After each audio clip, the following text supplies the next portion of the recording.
Good morning. Welcome to Risk Neutral Trading. This is my virtual trading journal. I stream every trading day from 8 o'clock in the morning, now, Central Standard Time, until 1500. That's the complete cash market. That's 7 hours. And there's a commitment for no trades to ever be taken off the stream, and there will never be any replays or recordings. This is a live trading environment, and again, it's my virtual trading journal. So what good would it do me to, who would I be trying to fool? Me? You know, it's crazy. Everything that I witness or that I'm watching here on my primary monitors, IRT and Bookmap, is captured in the video, and my voiceover provides insight as to what I was thinking. So it's perfect. I don't have to screen snap and type and do all that stuff, and I have a complete and transparent, fully accountable record of my all trades. So there you are. Now, I must say at the outset here that I am not in, the intention is not to provide trade or financial advice. You can, there's a disclaimer in the description. Read that. Be aware that you can lose all or more of your money trading. And this is focused on futures. So that's a little bit different also. But having said that, any trades that I take are live and real time. I anticipate the setup. If there's a trigger, I take the trade and I manage the trade, live and real time here in Bookmap.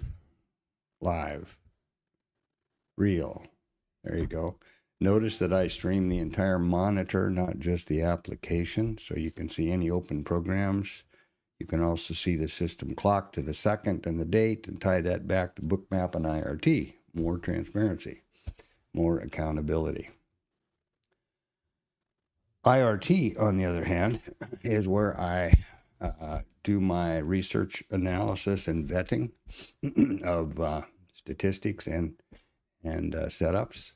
So any trades that are taken over here by the system, for example, here, this initial balance system, these trades are within the simulated environment of IRT, because I'm not confident in the system or my code ability to have this trade live against my my live amp account, or in this case today, the Lucid accounts, which I'm using to test this new trade management strategy. So bear that in mind. Bookmap live trades, absolutely no question about it.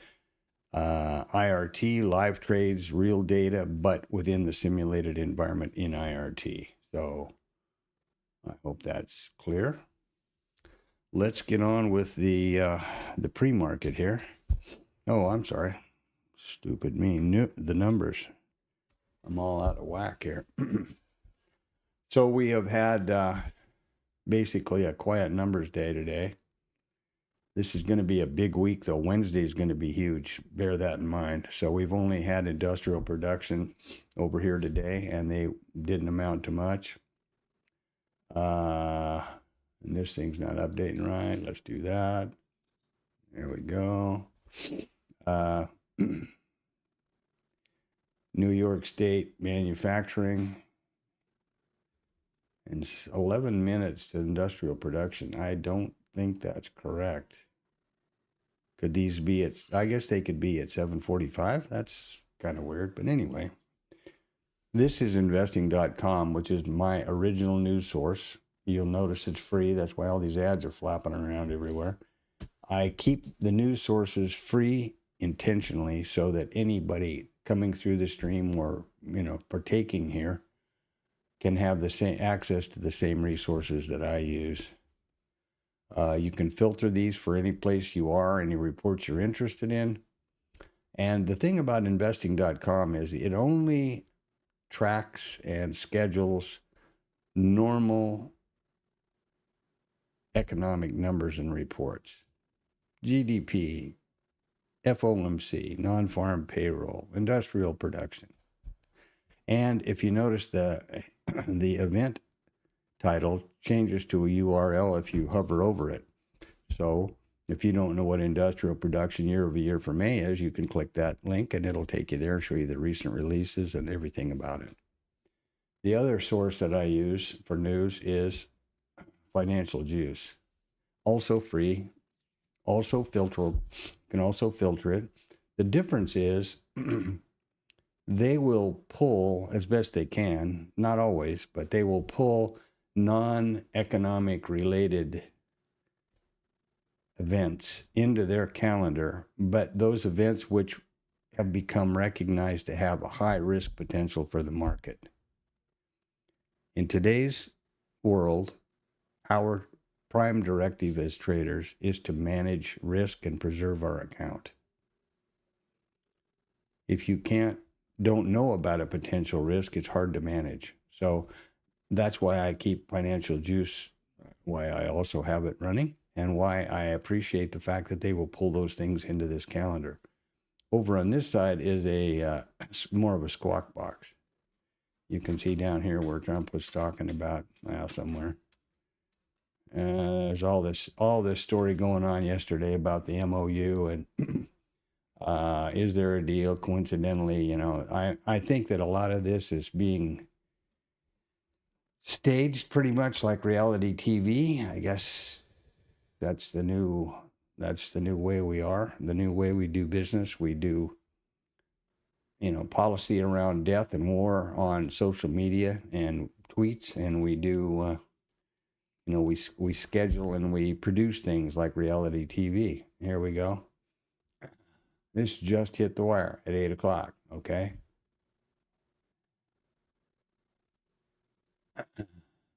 So,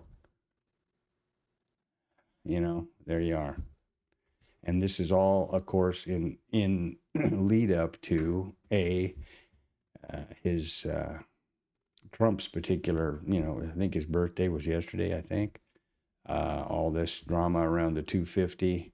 And, of course, the big focus for he and all of this kind of headlines is the FOMC meeting on Wednesday. Walsh's first meeting, rate decision, employment's rocking. Employment is not rocking. Inflation is rocking.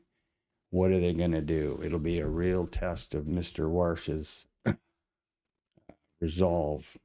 And that's what these headlines are focusing on, to try to sway that idea, in my opinion.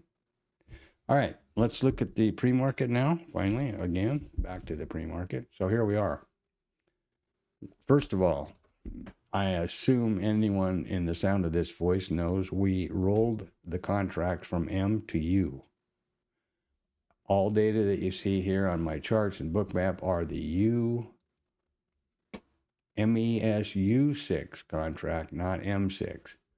One thing that's very important to do, if you're not aware, make sure you're trading the most liquid contract. In other words, who's got the most amount of liquidity? Now, right now, there's 100 more contracts traded in the U than the M on the ES. There are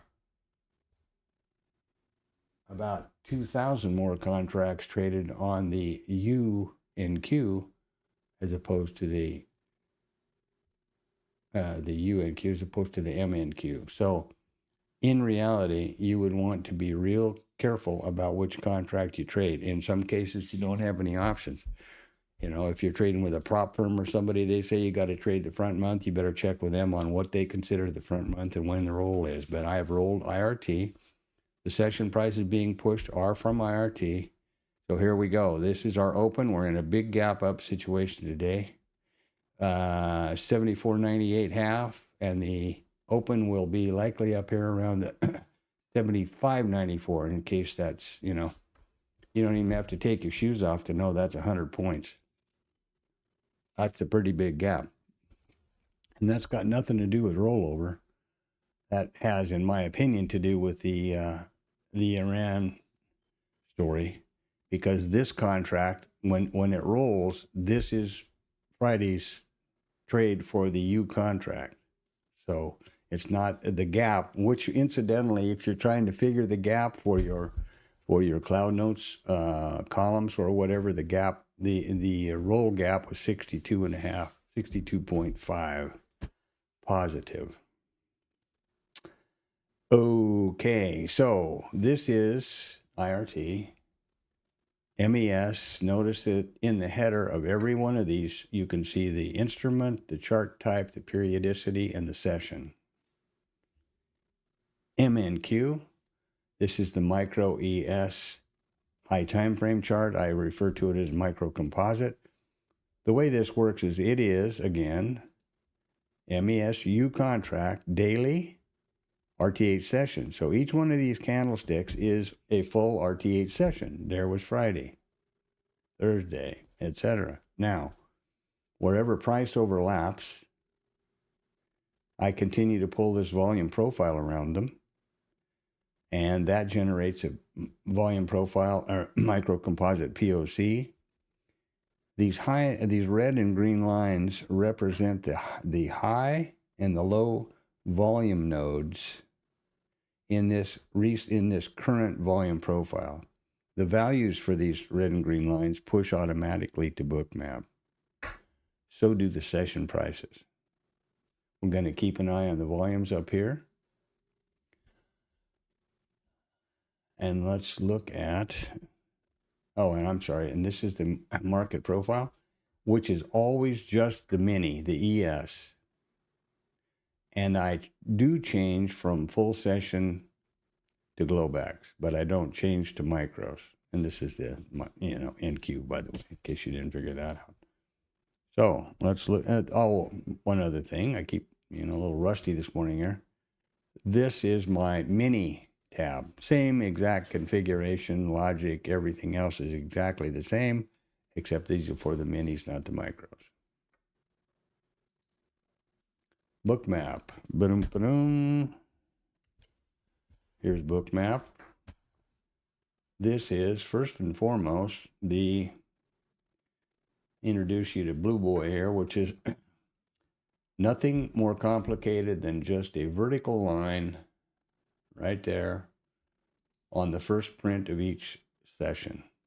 And that goes back donkey's years. This won't have history because this is the new contract. This is U. M would have all those previous ones. Here's our open last night down here, right there. And here's our trade so far. Now the theory behind Blue Boy is I can glance to the left, and if I see Blue Boy, and I know it's a fact, this is the inside market. This is right here, right now. That's the entire overnight session in view. There's no possibility that I cannot understand context. And that's so important. Now, the columns from right to left are the micro composite, where I've entered all these data from the micro composite chart and IRT. These are the high and low volume nodes pushing from IRT. This is the full session volume profile, which started plotting at 1700 last night and will continue through 1600 today. And this looks a little crazy because here is the overnight low down here and we don't have any volume. That doesn't look right, but this is to do with the new contract, I think. This is delta and volume for the RTH session, which will reset this morning at 8:30 Central Standard Time. Remember, all times that I refer to or that you see on my charts or Bookmap are Central Standard. This is the statistics column, which is real important, and we're going to go through that in a second. And then these are the session prices, which started pushing. I published them from 1700 on Sunday night through 1600 Friday, and I share them freely with anybody that can use them. So if you can use those, drop something in the chat, like, subscribe, and say hi, and I'll hook you up. This is the full book level 2 liquidity. I don't have a dome here anymore because there was a lot of columns and a lot of real estate. So I have the full book, limit orders, bid, ask and bid, and then these are the prices. Notice that there are no indicators on my book map or my IRT. I believe in the KISS principle. I'm just an old cowboy from Montana that needs to have things simple and straightforward and logical. So, price, volume, probabilities. Boom. POC for both full session and RTH. The POC, point of control, is nothing more complicated than the price at which the most contracts have traded so far in the session. And that's right here. The minute one of these prices trades one more contract than 4,043, this yellow line is going to move there. Real simple. There is a VWAP for Globex and RTH, and there's a mid for the session. That's it. And then session prices. These are the session prices. The overnight high, developing value area high, overnight POC, et cetera, et cetera. It's just real simple. Let's take a quick look now at the statistics column, and the first thing we need to do is determine the statistical open type for this morning, this RTH trading session. And that is done, only two criteria, very simple. I think I can show you here if I scrunch her down a lot. Man, no, I can't.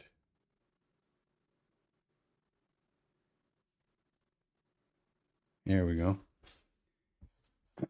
If we opened right here, right now, how would that price compare to the previous RTH close? Well, that's right down there. R close. So it's way high, huh? How would that compare to the previous RTH range? Well, there's the RTH high, and we're above it, so we're higher out of range. Gap up. Remember when I said gap up? And by the way, here's the gap low, which is the previous close.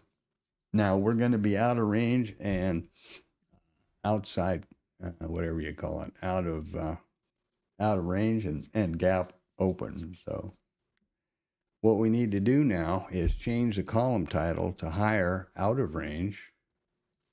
And the reason I change those titles every day is because, whoa, where did the zero go? There we go. Is because I can take a look at the screen snap or the recording and see that column title, and I know that the relationship on the statistics here. So that saves me time and effort. Now we need to have the statistics for today. So we're going to clear the notes from before, and we're going to go get those statistics. And how do we do that, you ask? We do that from the statistics column in IRT. And we're looking to open higher out of range here. Well, that's kind of interesting. And this is, remember, the rollover, so things are a little goofy. Now, the way this works is very simple. We've already determined the open type, so we know which column it's going to be. A couple of things to note. The way this works is very simple. The system looks back at the most recent 1,807 trading days, the U contract, RTH session. We opened higher out of range 447 of those days, 24%. Of the days where we opened higher out of range, the overnight volume point of control was revisited 76.3% of the time. Boom. 76.3. Whoop, what happened here?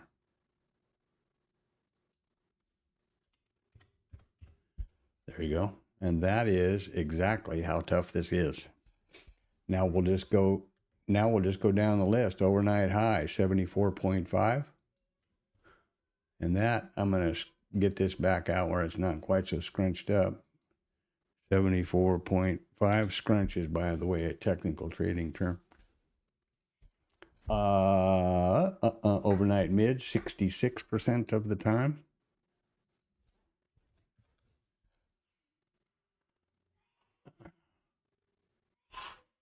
Previous high, 64.4. We know that that's right down here, don't we? Yes, we do. Yes, I do. And the IB high, which I'm sure we're not going to see, but I'd love to show that to you, to show you how to do that, is 64.2. Let's see if we can find an I. There we go. 64.2. And you need to do this, IB high. Why? Because the initial balance high and low are sometimes confusing to people because of the naming, I guess. All this level represents is the high of the first 1 hour of the RTH trading session, and the low is the low of the first 1 hour of the RTH trading session. Period. And the reason I put the initials is because the minute we open, this flag is going to go way up above our price. Easy, huh? Previous close, 47.4, and we're right down here, so let's take advantage of that. 0.4. What else do we need? Previous close, we got it.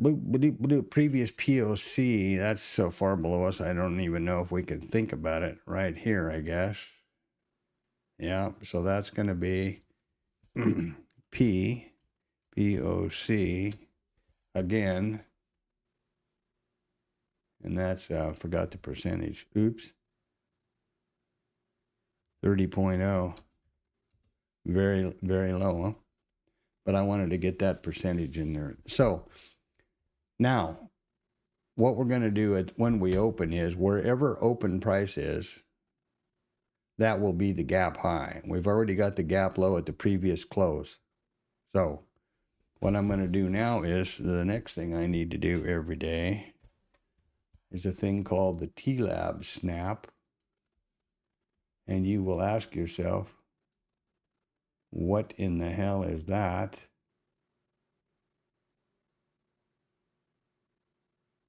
And that is an example of why I don't multitask well. I need to put this screen snapperoonie over here. And then I'll be able to talk. All right. The TLab is a bookmap Discord chat room started by a guy named Tom B. and continues to be directed or led or whatever you buy him. Obviously, it's sponsored by Bookmap, okay? But you're never solicited for anything in the TLab, or have never been that I'm aware of, including Bookmap. Of course, they want you to subscribe. That's the whole point. But Tom has, been trading for like 48 years. I started out as a money manager professionally, and I would be completely amazed if he was still managing other people's money at this point. I'm sure he's got a large account and he does that, and I'm, there you go. What difference does it make? He does not trade live. In the book, the Trader's Lab is not a live trading room nor a live trade calling room. More of a, but there's a lot of good advice. Tom does a kind of a review mirror, analysis of the market up to date from, the open through 10:30. And there's a lot of good people in there. So I was quite active for a long time until I took the advice from the TLab to focus on my own market and narrate the trades, which is what I'm doing now with this stream. However, every day at around 6, I post the reports for the day. And every day at about 8:20, I post this snap that a lot of people seem to value. It has about all the numbers you need around here. And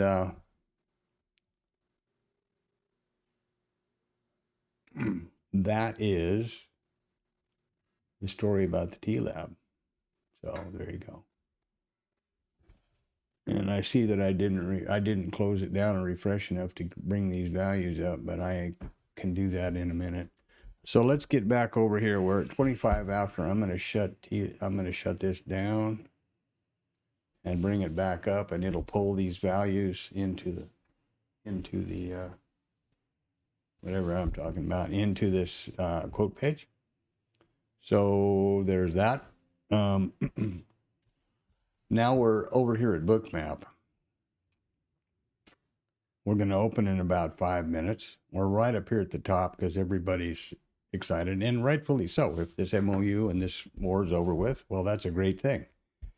I think it's important to realize that 4 months ago, there was no war. There was no problem with the Straits of Hormuz. There was no supply chain problem. There was no fertilizer problem. There was no helium problem. But nevertheless, who started it, who caused the problem is immaterial at this point. People are dying. People are suffering. I sincerely hope that they're not just, this is not some sort of a publicity stunt and that it's actually done. Really. That's genuinely how I feel. So now in Bookmap, in order to be able to trade, we need to be able to first activate the trade control panel. Select an account. In this case, now you select an account that you want to trade with and the amount of contracts. You can click this again and you get cancel and close and all the metrics. The next thing you need to do is come over here and make sure it's on the right journal. Make sure the multi-task trading, this is from last night, right? Remember that I had the Globex stream last night, so that's why these things are still set. And I'll describe that in a minute, okay? And I want to make sure I've got the hedge set up. Similarly, and that's one contract, and that's the correct account, and there we go, de-do, boom. Okay, now, okay. So, we can trade on the open. I've done something here to try to save myself this fat finger problem, and I will tell you what's up here in a minute. Hold on, I've got to start up IRT again. There we go. I have gone, in the previous versions, you would select whether you wanted to trade with your mouse with the data column or the DOM. Not in this one that I found, but they've added something new, which is order-related dialogues to configuration, okay? So what I've done is, instead of having order-related confirmations, I've put market orders because more than once, including recently, I have accidentally, even though the mouse was over here over the price thing, I was trying to move the price ladder and there was a long entered. Well, that's a market order and I don't want to do that. So I'm going to see how this works. A confirmation for the market orders. Let's see how it works.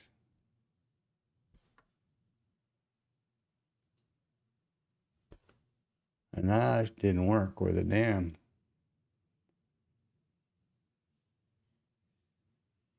I don't know why. But it didn't download. Let's see if this works. What I'm trying to do here is flesh out these columns, which should come right, yeah?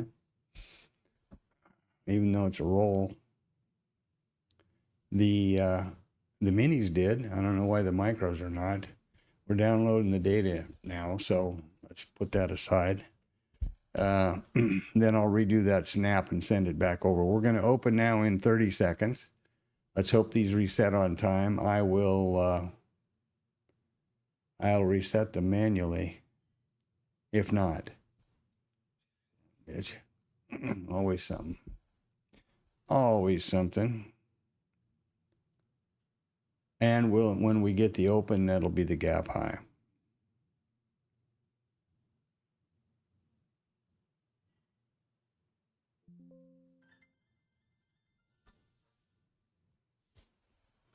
Well, that didn't work. Boom, boom, boom. Come on.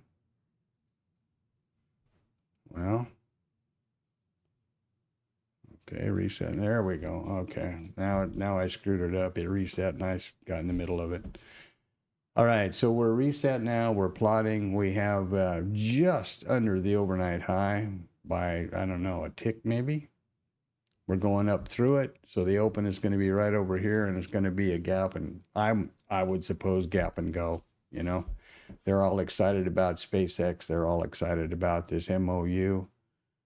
Still don't have anything going on over here in the IRT column, so I'm not going to bother with it today. What can I do?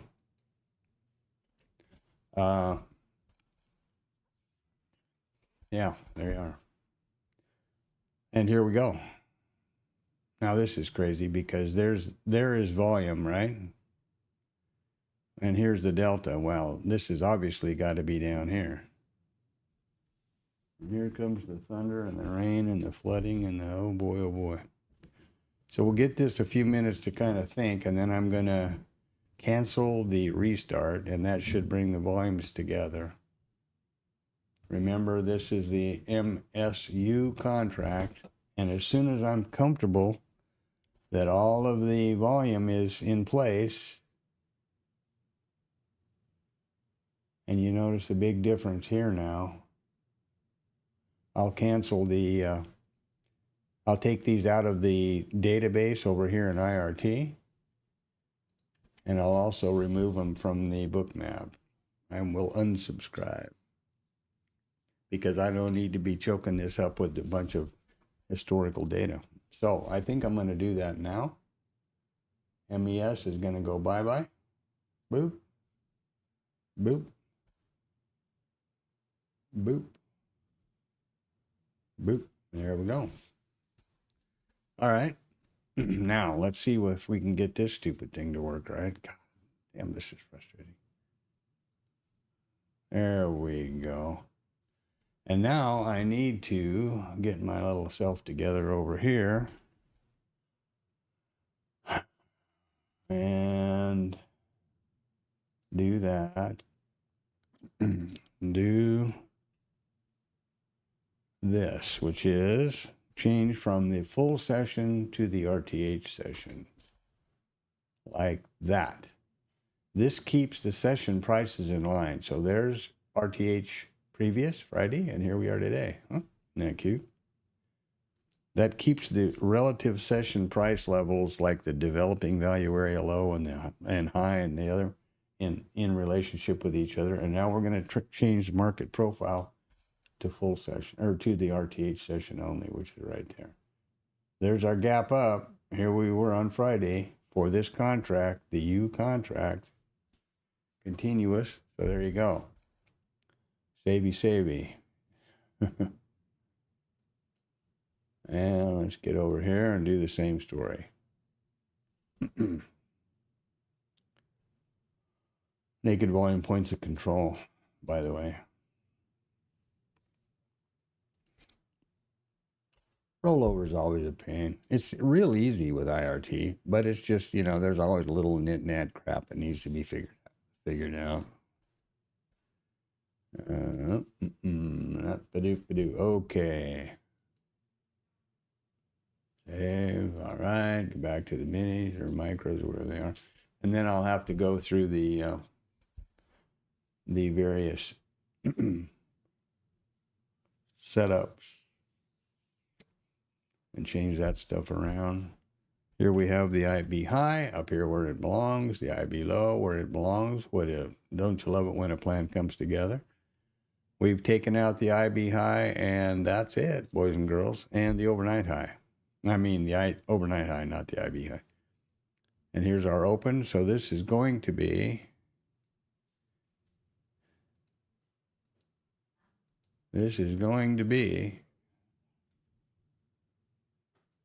the gap high for whatever day this is, 150626.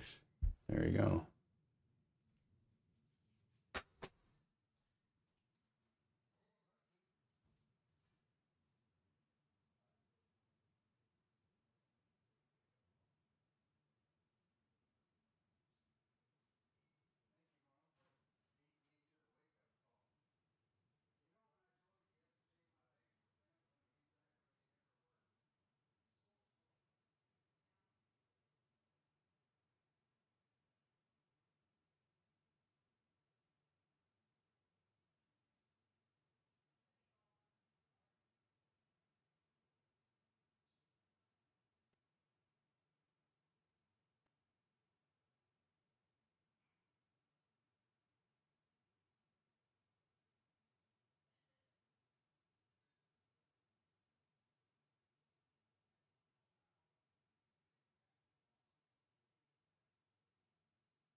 Okay, getting the family rocking and rolling here. I've got the school run at 9:30 this morning.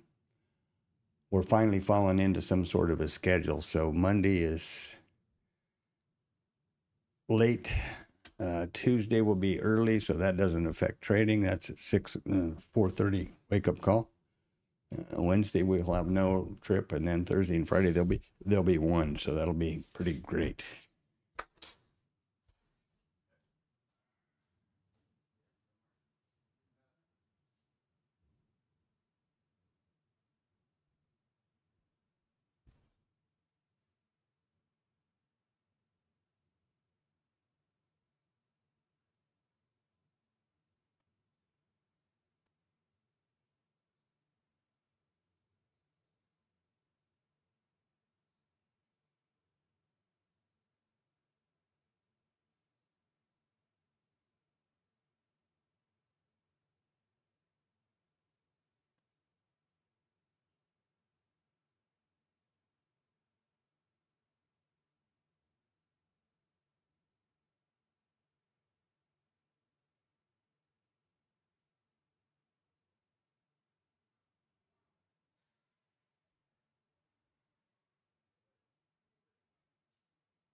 Okie dokie.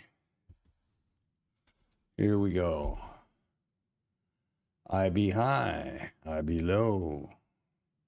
We'll start getting I need to get these zones pushed. Just making sure everything's okay. We haven't even begun to look back.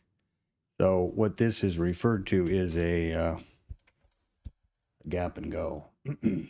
Oh, damn.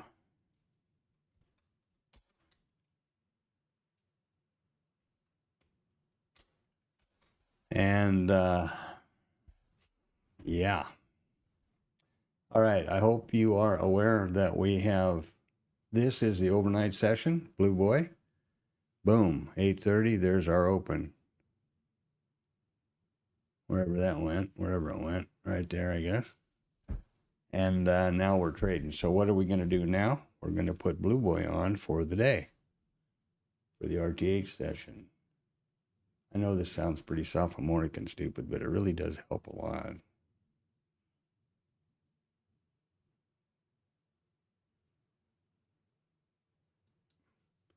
So there we go.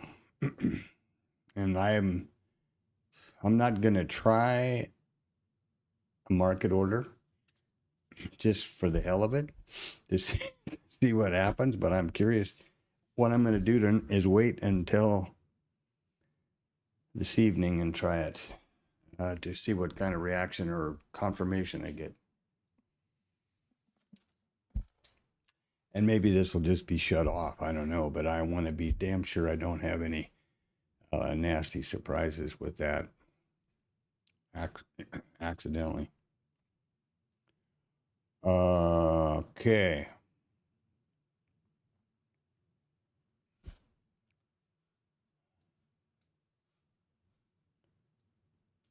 So, quick round the horn. There's today. Here we are. There we are. Here we are. Here we are. Okay. Everybody's on track, it looks like. I'm sure IRT's, well, not so bad. 13-second lag. Let's get around here now. These are the strategies. It's important to know that there's the gap. These strategies are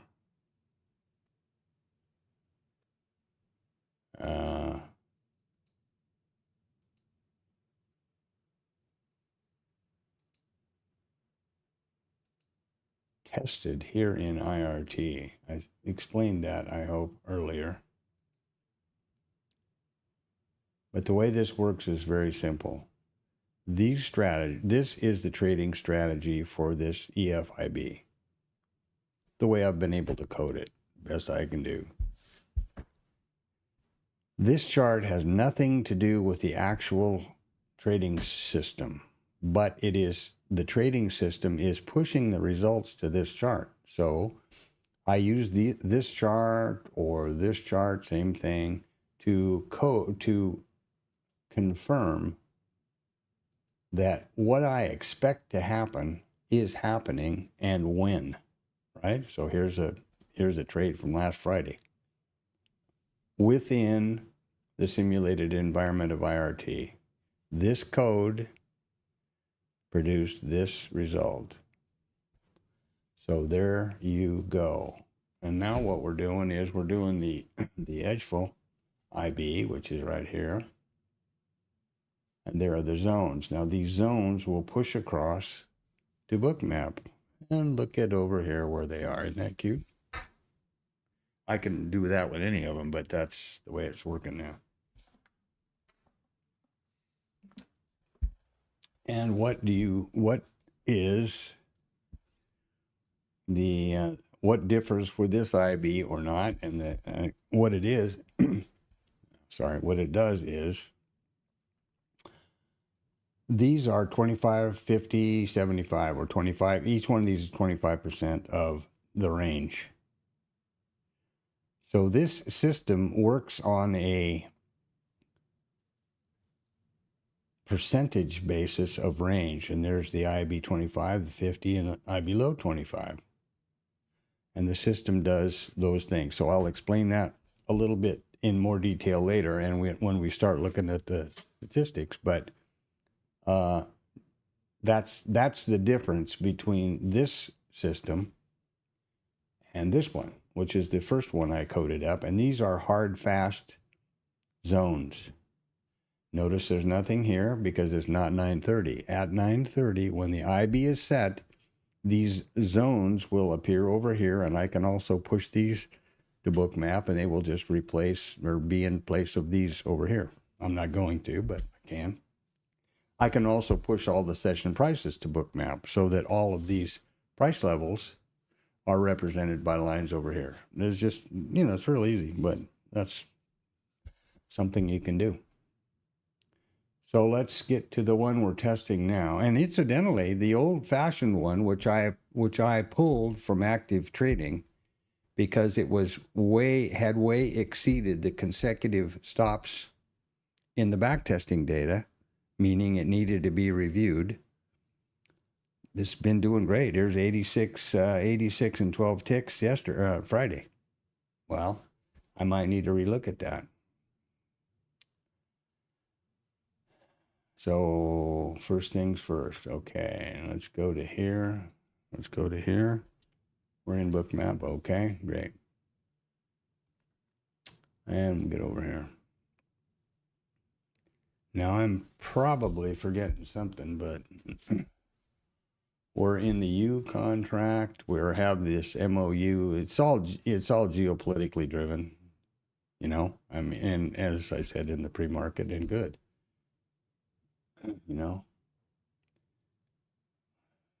Good.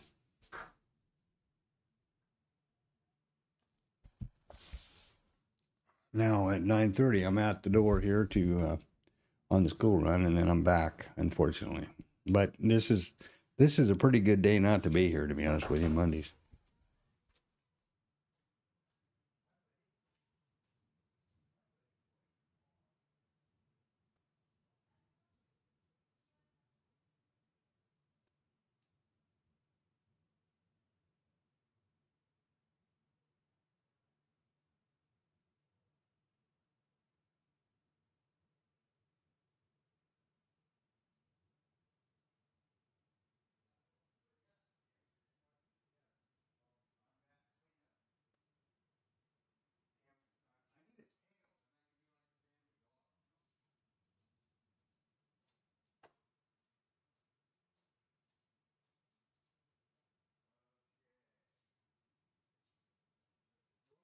The aircon off, so it's not so cold. Okay.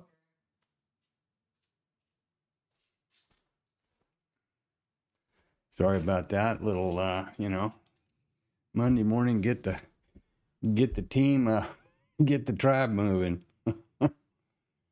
Okay.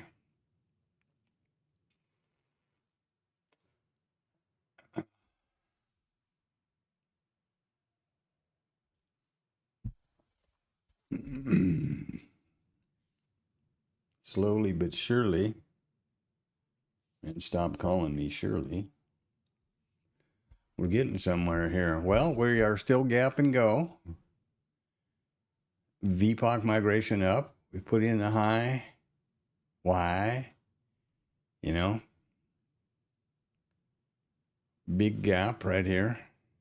Gap high. Is that on the right level? I don't think so. 99.25.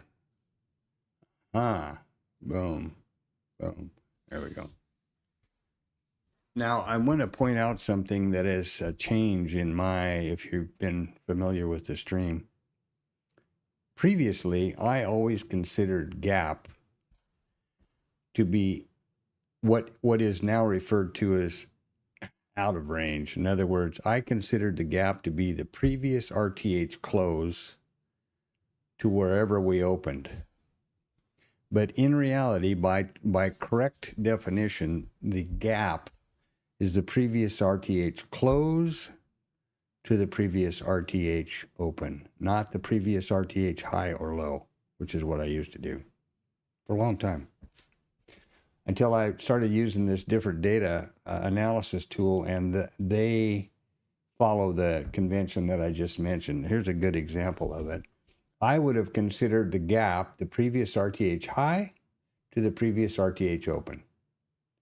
In reality, the gap is the previous RTH close to the previous open, and the range, inside or outside of range, is the open to the high or low. So, yeah, there you are. I don't think it means anything to anybody, but I want to keep it consistent with the tools I'm using. And I think if the message is consistent here, it's important. Then everybody is on the same page, most importantly me. Most importantly, the old guy.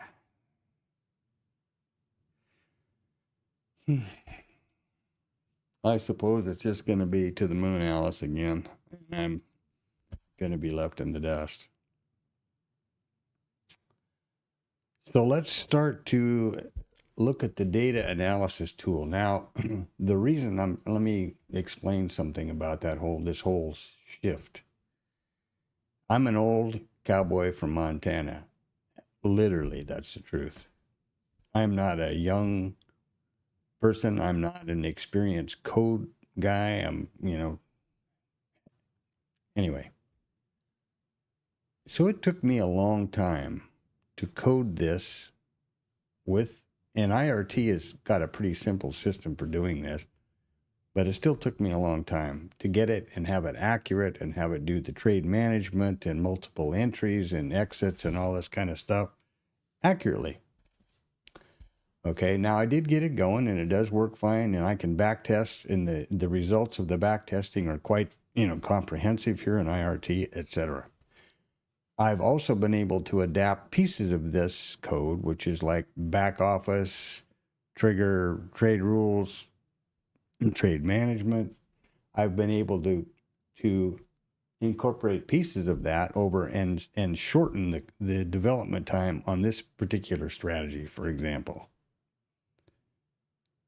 But what I'm trying to do now is,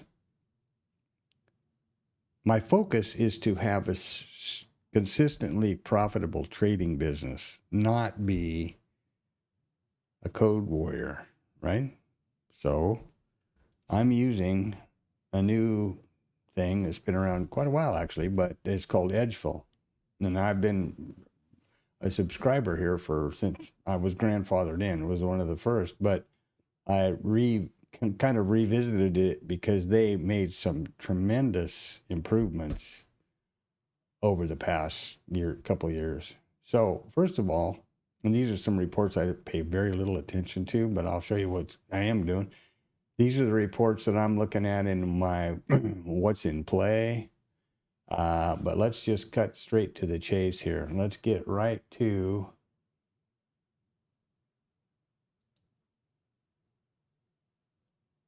oh, wait a minute. That's the problem. I don't want that. What's in play? let's get to the all templates, initial balance, because that's what we're going to be working on first. Well, there's gap fill, which we could work on, and that's right here. That says that by weekday, ooh, you didn't remember that, did you, devil? I get it. Okay. Got to always make sure these are correct. MES, 6 months. Are any of these custom things different? No. Okay. And this report is the bi-weekday report. You can have standard if you want to, which doesn't have any of that filtering. Bi-weekday, which is obviously really a big deal. For Monday, and it's one more thing let's do. Hold on here. There we go. Chicago cash, which is 8:30 to 3:50 to 1500 Central Standard Time. On Monday, there's a 36% probability we fill the gap up, and a 80% probability we fill a down gap. Look at the difference in just by changing the days.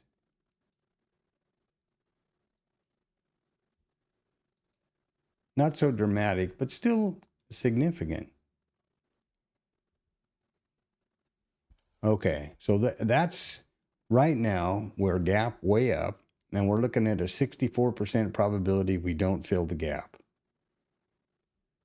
What else can we do over here? Let's see what other thing we can do. That's by time, by close, by spike. No. All right, we don't want any of those. So I don't think it should be any surprise that we will likely not fill the gap today under the circumstances. The next order of business will be the initial balance, because that's the statistic that I'm working on vetting, as you saw those strategies. Oh, hold on a minute. Up to date.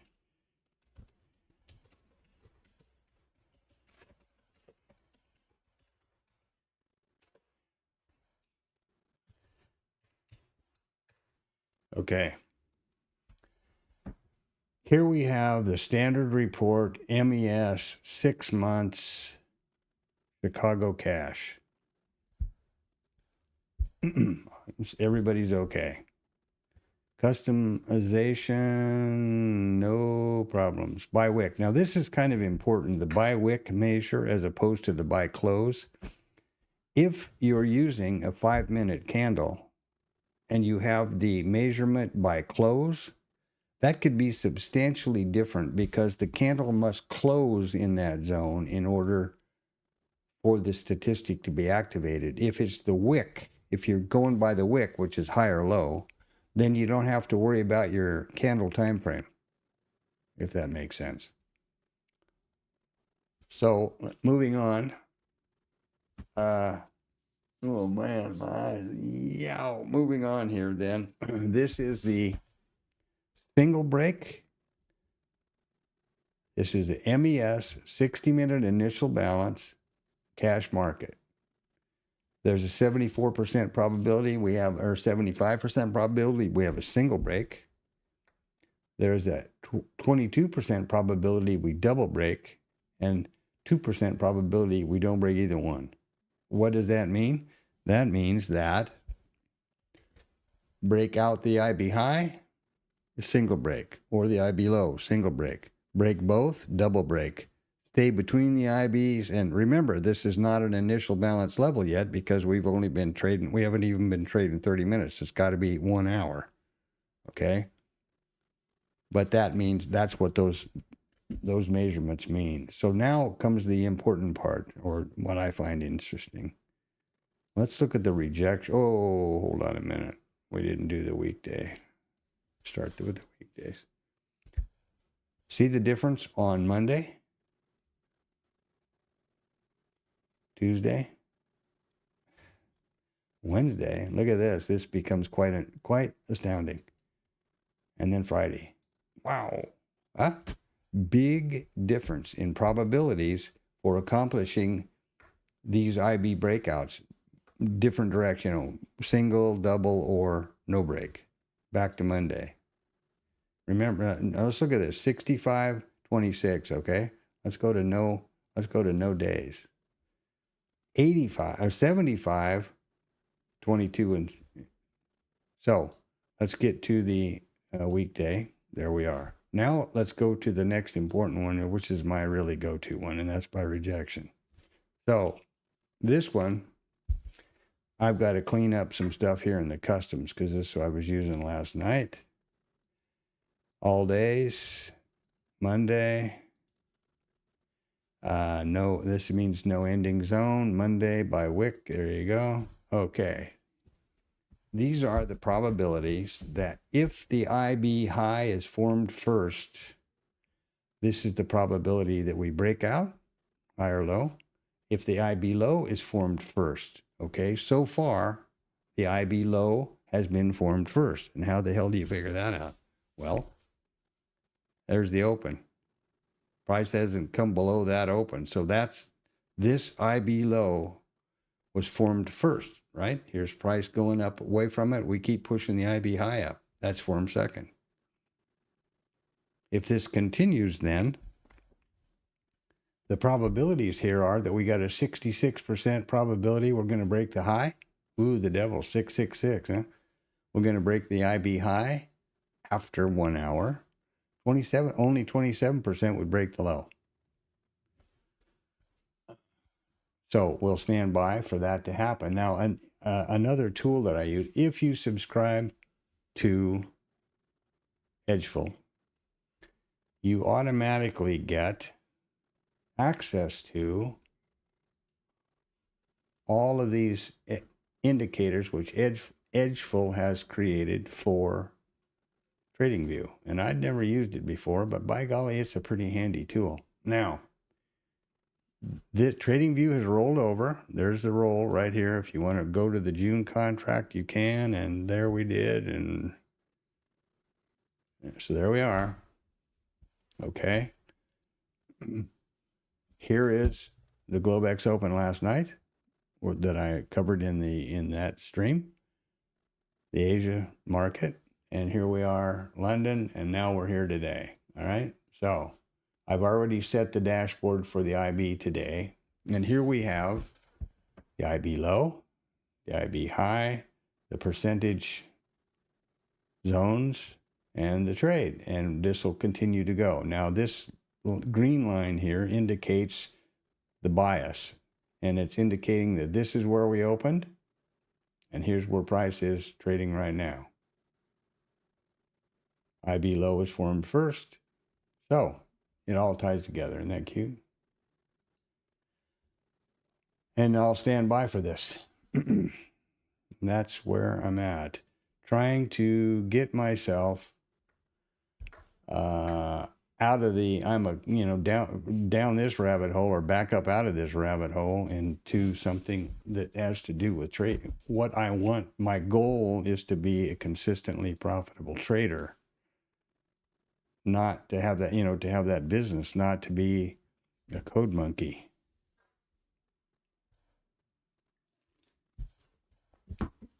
Certainly nothing wrong with that. It's just that it doesn't do me any good because that's not the point. Okay, I think that should bring us to everywhere. I think we ought to be pretty much up to speed now. If I've got the chapter markers down, that's probably okay. So we've zoomed over the first 30 minutes. We could just out of curiosity watch for a statistic that Rod has developed.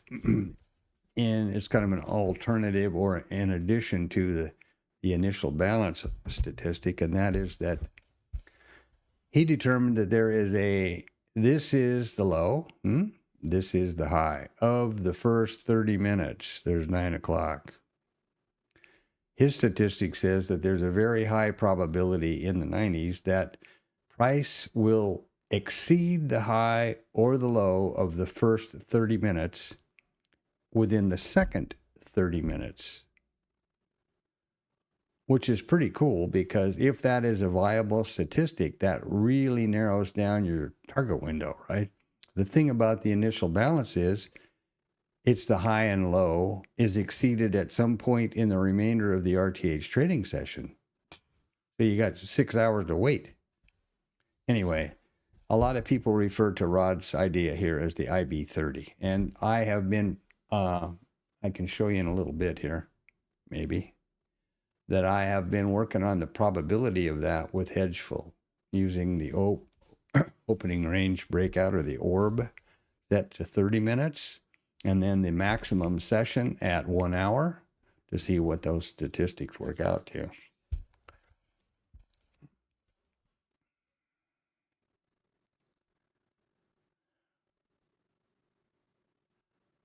So, Blue Boy's on the job. What's context? Well, higher highs and higher lows. That's up, isn't it? Hey, Anton. Didn't see you slide in there, my brother. What's up? I hope everything went swimmingly on your end. No pun intended. Been raining like stink over here. We're either gonna, get a boat or web feed or do something. Today is a school run or a work run at 9:30, so that'll be kind of a little bit of a hiccup. Of course, the MOU is supposedly in place, and that's pretty much taken any, that geopolitical is ruling the show. I was actually surprised that we didn't have a bigger pop on the open last night, but we didn't. Now, we are gap way up, 50 or 100 handles or something. Yeah, something scary like that. Look at here. Look at the close is 498, and the open is 599. 100 handles. And this is not the gap. I mean, this is not rollover. This is straight up gap because this is already the rolled over contract. So, yeah. If you got on one and just went to bed last night, you're a pretty happy guy. I did not. I did the Globex stream. By 8:30, I was completely pooped, and I wrapped it up. Let me take a quick run around the house, make sure everybody's on duty here. Well, let me also fire up the music.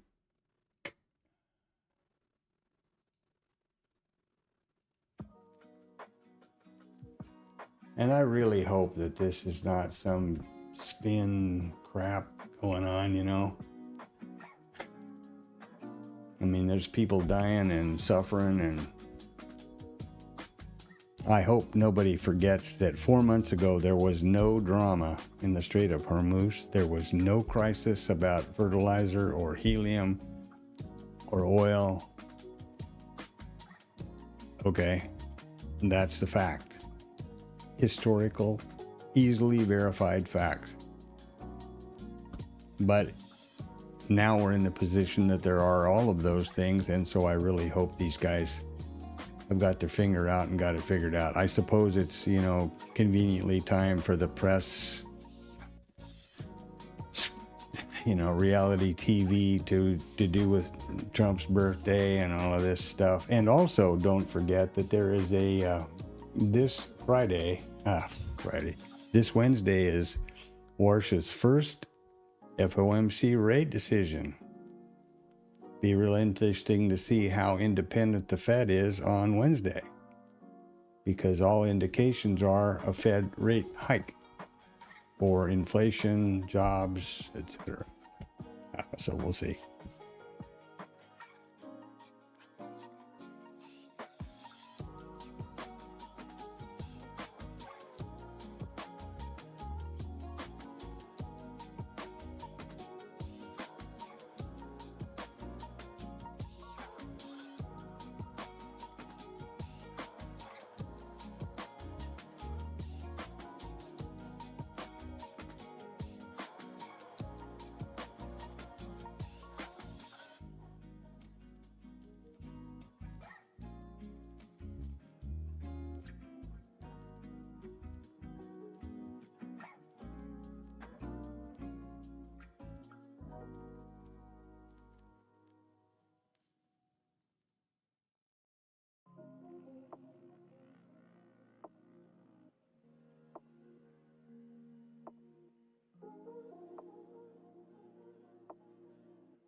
That's exactly right. And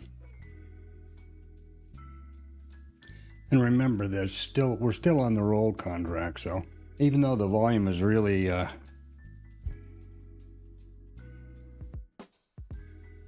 well, no, it's not actually. Yeah, volume is it has definitely exceeded the M contracts in both by double here, almost triple on the NASDAQ, and at least double for sure over here on the on the ES. I'll pull these off in a little while. I don't know what happened with the thing here. I don't know why these values wouldn't pull in. I restarted it. I've also downloaded the data. Just if somebody doesn't like it in the TLab, I'm sorry. What can I tell you? I couldn't figure out. Sometimes it'll pull the data, sometimes it won't. It's a function of DT and IQ feed, I guess.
No, I don't either. I was thinking it was going to be a rip off the open. And it turns out eventually that it was, but while I was doing the Globex thing and stream and, into Asia, it didn't amount to much. Let's see. I tell you, this trading view is so much easier to look at stuff.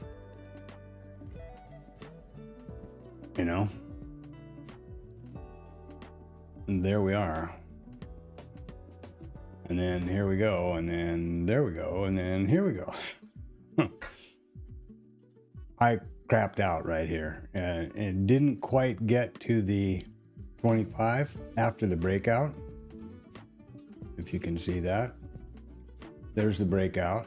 Didn't quite get to the 25 where the order was sitting, and it would have been a lovely long. And basically, I'm going to have to rethink this whole Globex stream idea. Simply because of tired, Had I get in, how am I going to manage a trade that's going to end up going somewhere around midnight or so, and then be up for the 4:30 in the morning story and whatnot? I don't know. I just got to deal with it all. It's certainly not a problem. It's just, but it needs to be addressed. TradingView even rolls up the contract. There's a little gizmo down here that I clicked and it rolls. I was just really surprised.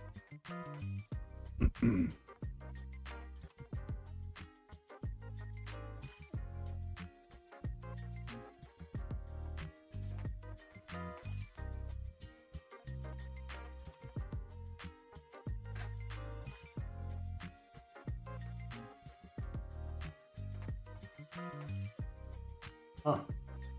I would have only figured naked POCs, which is easily done right there. Those are all the naked POCs. I updated all of those and pulled them into the rollover data for my MC and book map. So I'm kind of familiar. I went all the way down through here, back a year. But yeah, that's I gotta say, I'm not sure what to think about that. For example, these are naked VPOCs. I'm sorry. Whoops. These are naked MCVPOCs. I'm not even sure how valid these things are. I mean, think about it. It's a year. Who the hell is still who's still got a position or an axe to grind about a certain level after a year? I don't know. I find that kind of, I don't know. I'm not saying it's wrong. I'm just saying I don't quite understand it. Exactly.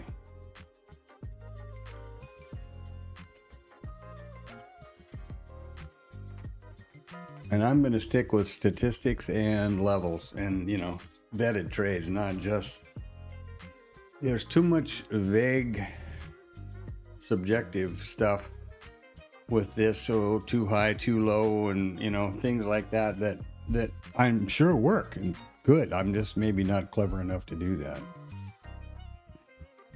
Let's put it that way, I guess. And now I've got to get clever enough to bust a move here. Let's see here. I got to make sure there's shoes and kids and, crap going on. I don't know if I have enough time to do this or not. I guess so. Maybe an hour.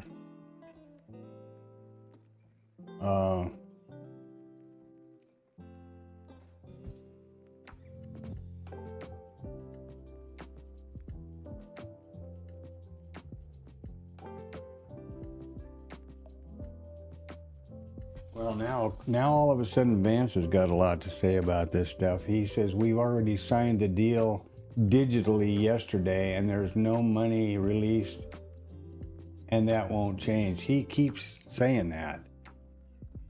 So there must be something up that I'm sure is not meeting the... I bet that pisses Trump off when Vance jumps in and grabs a headline. Wow, what a mess. All right, I'm going to get rolling here and see what I need to do about getting the kid going and stuff. I'll be eating off.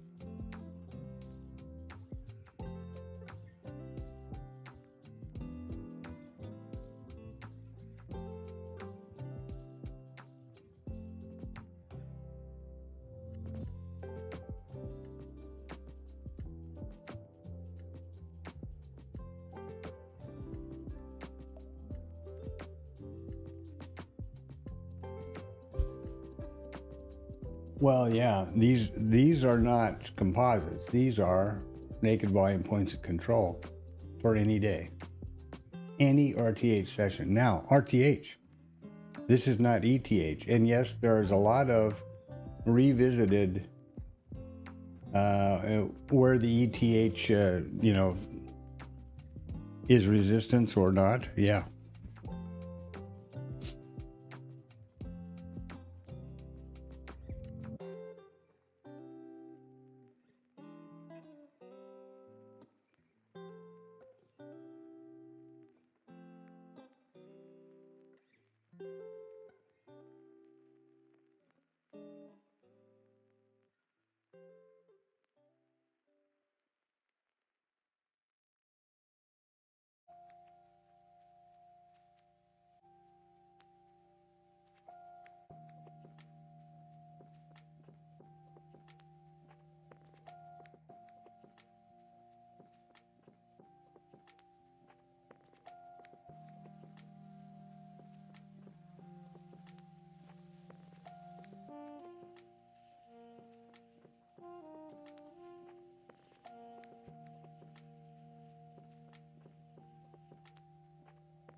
All right, I'm going to bust a move here. Have a good one. Trade them safe. I'll be back, Flash.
Well, safe and sound, back we are.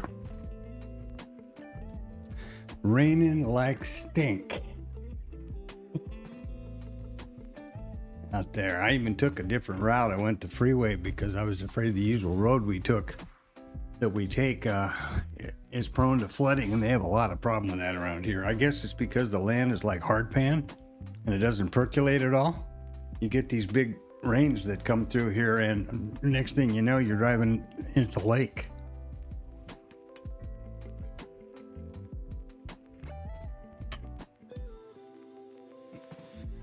Hard pan and also flat as a board.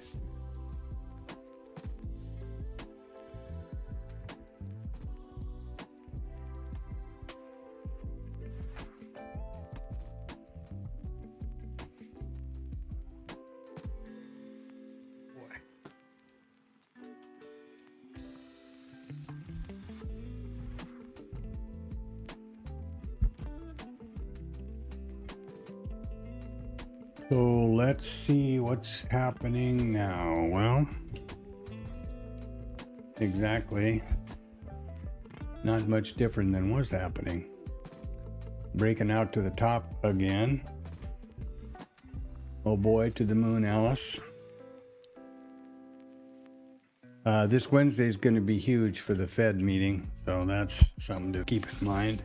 And somebody said something as I was driving back. Friday is a bank holiday? Maybe they were not. Maybe that wasn't here. Let me see.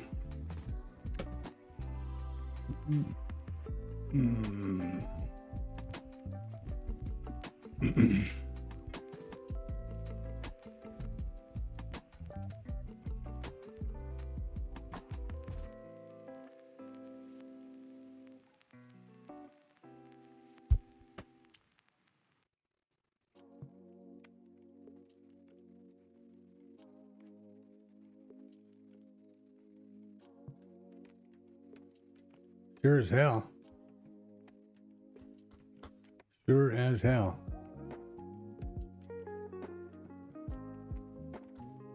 Friday is a holiday. Which one? I don't know. But it's they close at noon, so it's a short week.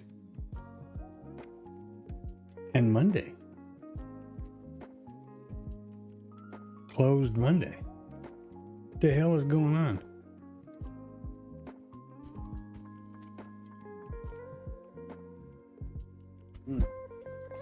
And that's, yeah, closed on Monday. Well, this doesn't make any sense. Trade date Monday. Okay. So the trade date for any kind of trading on Friday until noon is for Monday's trade on the 22nd. I'll have to Google what the hell it is. I don't even know.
Yeah, well, apparently Friday's a big holiday. What was that? Something news happened.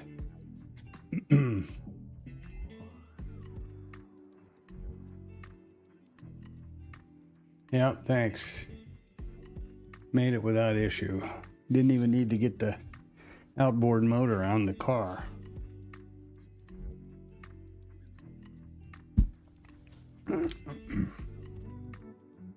This thing keeps doing that. I don't know why. So here we are. Let's see what's happened the quick way. Well, we've broken out of the IB high, and we broke the IB high, and we did everything, okay? And so I'm completely out there like Pluto. The zone is in the 0 to 25, and guess what we did? I'm not even going to bother, but for the sake of the stream, I will. So the zone is, ending zone is here. It only increases the odds, and guess what happened? Yeah, we did that. And no, I'm not even going to worry about the retrace because it's already over with. So the IB has come and gone, and it's a thing already. The initial balance, in case somebody's new here, is the most probable statistic every day. Today it was 98% probability that we would revisit the IB high or low at some point in the balance of the RTH trading session. 97, 98.1, 97.8. It's the highest probability of every day. And it's been satisfied already, and that's the initial balance trade. Now, I don't know whether any of these other guys are doing anything. No. And no, because there's the breakout, no trigger.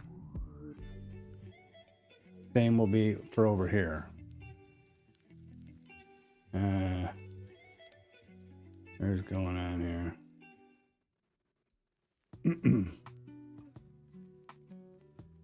here. There's the A, means we took the IB high. There's the B, which means we closed in the continuation zone, but there's no trigger back to the trigger zone, and then that would have signaled along. This is pretty crazy here. This would have done it had it gone a little bit further. I don't know what that big wick was all about, but that looks like a fat finger mistake from hell, doesn't it? And that's that would correspond with this right here. See, there's consolidation, breakout. This thing, whatever that is, I'm going to say that's a fat finger. And then up. So, Monday fun day. I'm going to go forage for food. Rain makes me hungry.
So, yeah.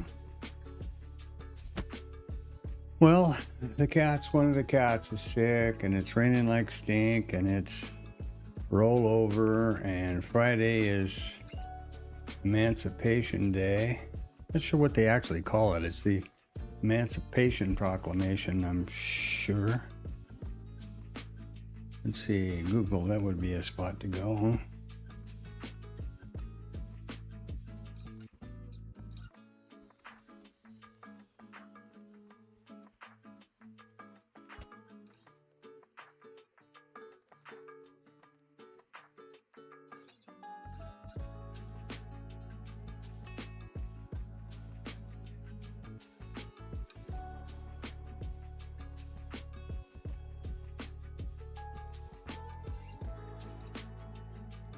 Oh, it's Juneteenth, they call it. Okay. Okay.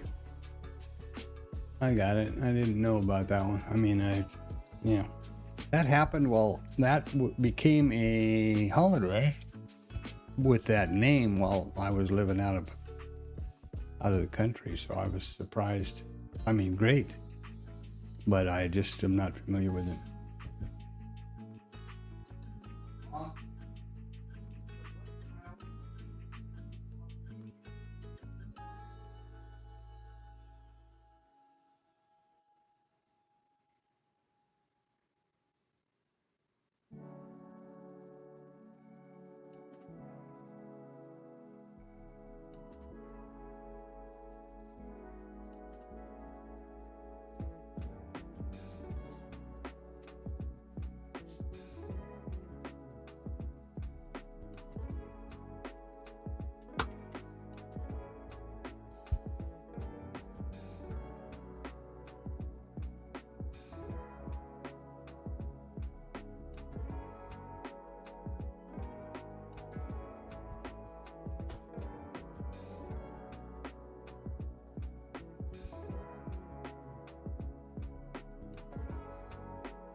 Well, as you know, every day, my statistics column here has the, there it is right there. There's the 74.5% probability that we'll revisit the overnight high, and we did. The first and only statistic that's been taken out, actually, today, if I'm not mistaken. Oh, no. Yeah.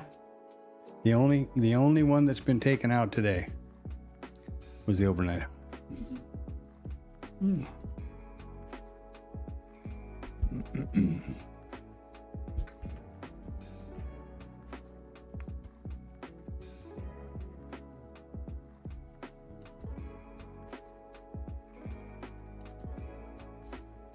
I'm tired of this thing. Why does it keep doing this? God, I'm sick with this gap up at all-time high stuff when we... Well, this Wednesday might be some sort of precipitant of common sense.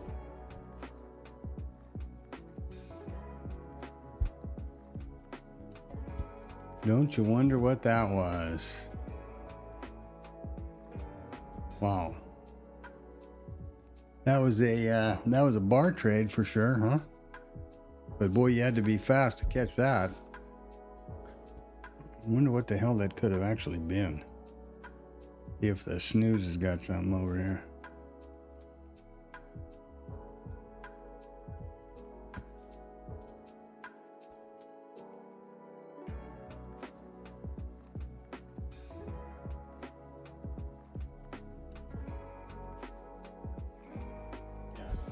Vance is busy to keep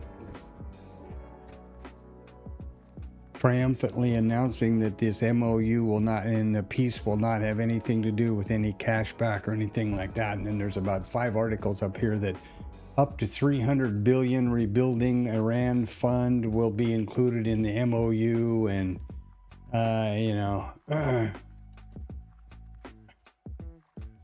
Jesus, they can't get it straight. I mean,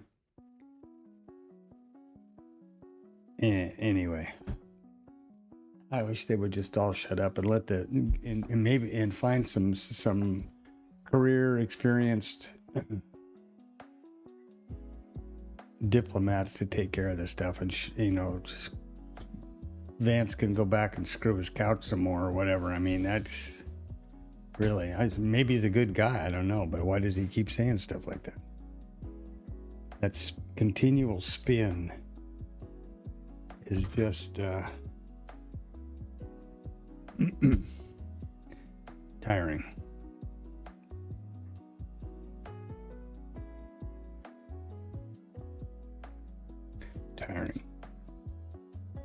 It's the reality TV trick.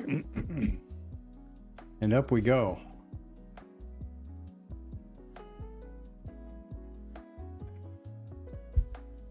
I forgot to be putting my back thing here and all that stuff.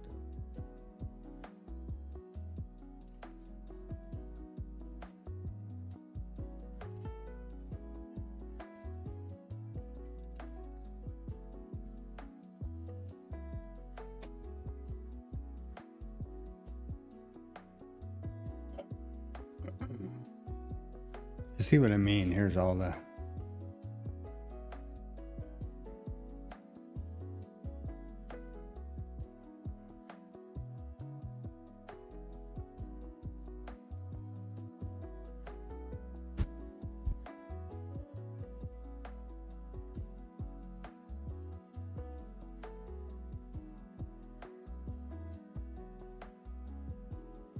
and now Trump is in France, so let's see what happens there.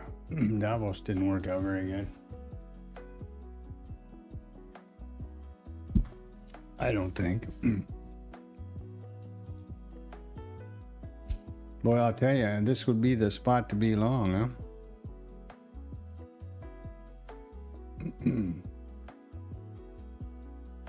Oh, yeah.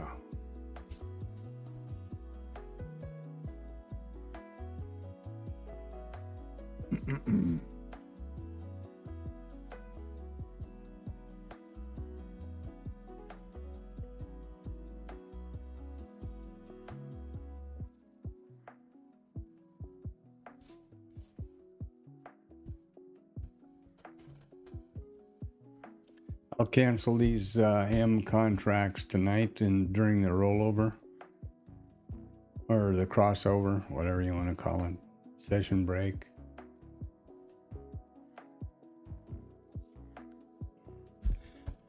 I'm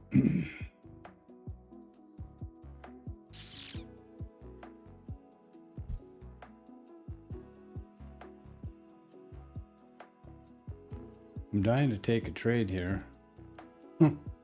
I want to see how this confirmation thing works. What I did, because of that possibility of accidentally putting, which happened about 3 weeks ago, I was trying to change. You see how the mouse is still a $sign?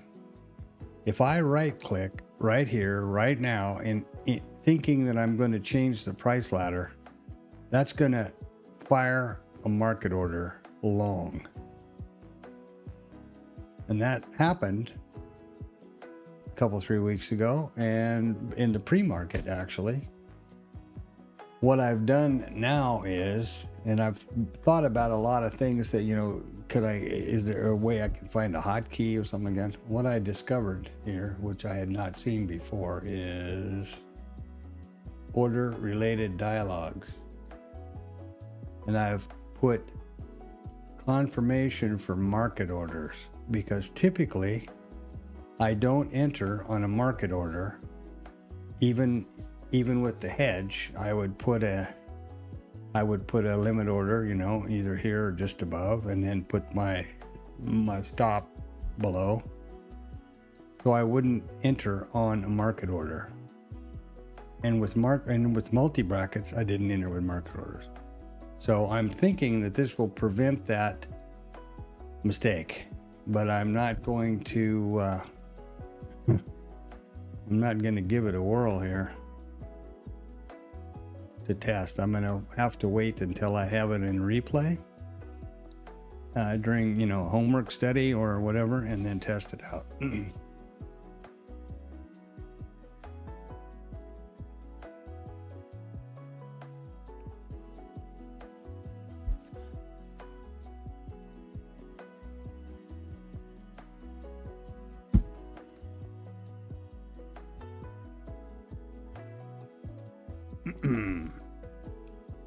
Because that's a real big bummer.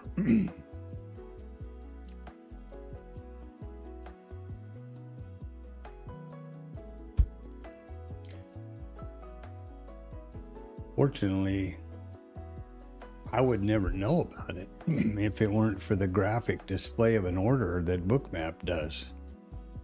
You know, if you click up here thinking you're going to move something, all of a sudden there's a big long yellow line down here and a dot with a diamond pointing up, and that means you got a market order long. Otherwise, if I just had to notice up here for position size or something, I could get hurt real bad.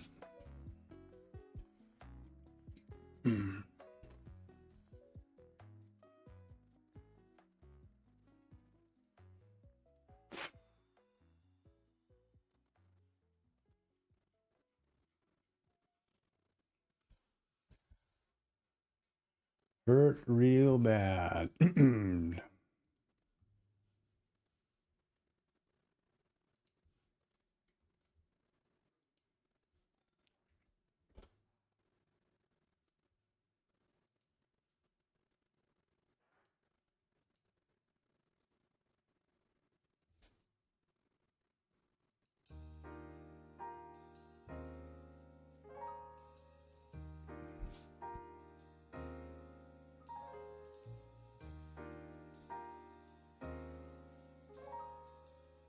And Israel is apparently Trump really got aggressive with Netanyahu over the weekend or on Friday with regard to this proposal and stuff, and you know, called him a bunch of names and who knows what, according to Axios. I have no idea. I just heard a first call with Ilya Spivak was talking about it, but he's happened once before, and now I see in Ground News, which I recommend, by the way, that the defense minister says Israel will not withdraw from lands seized in Lebanon, Syria, and Gaza. Interesting. I wonder what. And this is another one. All these fraudsters, like this chick that defrauded Morgan Stanley and Sam Beckman-Fried and all those guys, they're all queuing up and offering money to get pardons.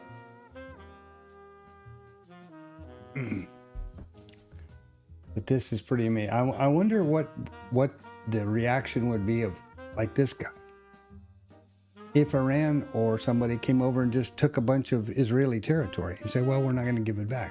What would they do? It's so strange to me. The hypocrisy, the double standard. Hey, yeah, me too. And it was a safe run. Took the freeway because I was afraid of flooding, but I took our usual cross-country route back, and it was fine. So yeah. The problem over here is it's hard pan, it doesn't percolate, and the place is flat as a board. So, you know, just a few hours of rain and you're suddenly driving down through, but along between the lakes, and they just keep going up. So you got long. A year ago, you're rich.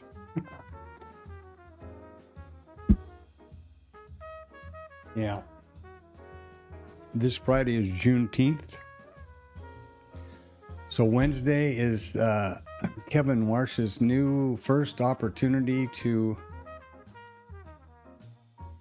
exhibit whether the Fed is an independent agency or going to be a lackey. And then Friday is a holiday. It's the first rate decision for the new guy.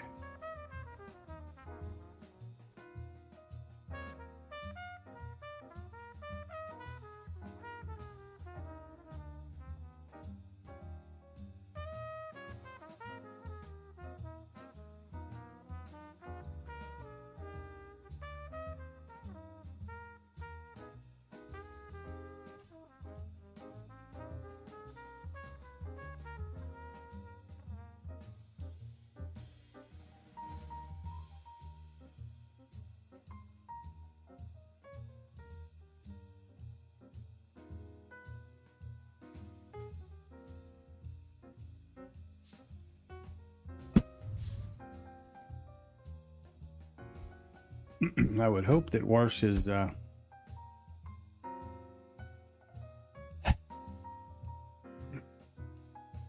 well, I hope he takes that job seriously.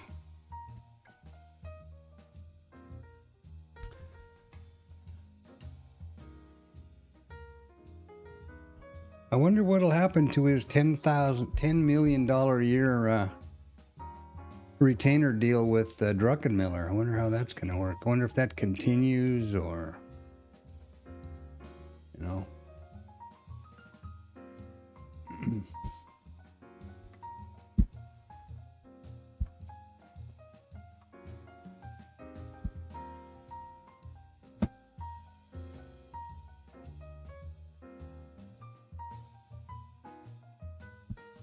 I saw an article in Financial Times about this pardon story, you know, where all these people are basically buying pardon.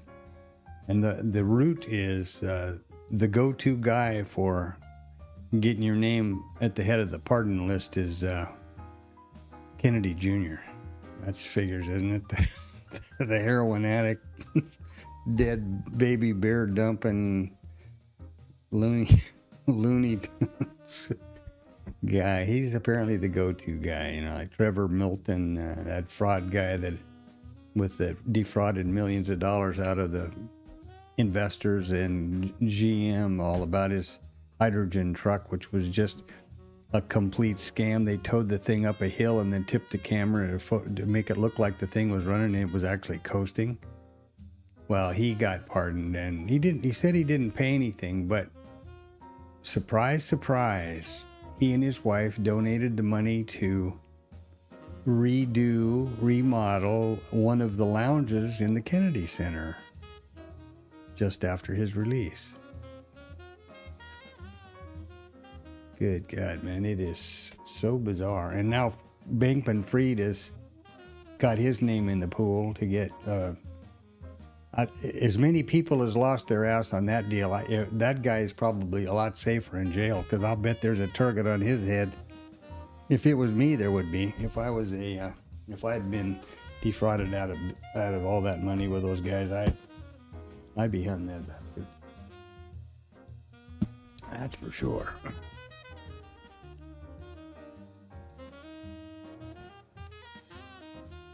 It is amazing though how just without any, they don't seem to have any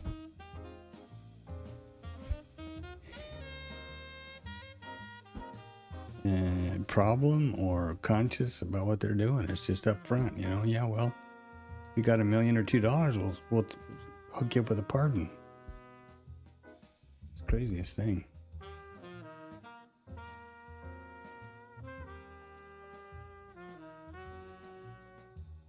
Crazy thing. Yeah.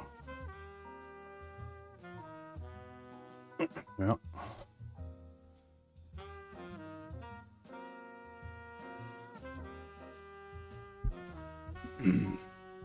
But man, his old Presidente, that guy is gonna have a pot of money, a war chest when this is over, that like you will. I don't know that the numbers will ever come out, but man, it's got to be incredible how much they've, on all the different levels that they have profited from this thing. Like Donnie Jr. is an advisor to the board of those two probability, you know, the two new gambling things, Kalashi and whatever the other one is. That is suddenly not gambling according to the Trump SEC. Guess who's on the board of both of them? Don Jr. And he's also on the board of a company who builds drones, which was just given a no competition contract from the Pentagon. Just stuff like that, you know. And coins, like I guess there was a UFC coin that Trump had put together real fast when he's crypto shit for this thing yesterday, this Fight Club thing. Man,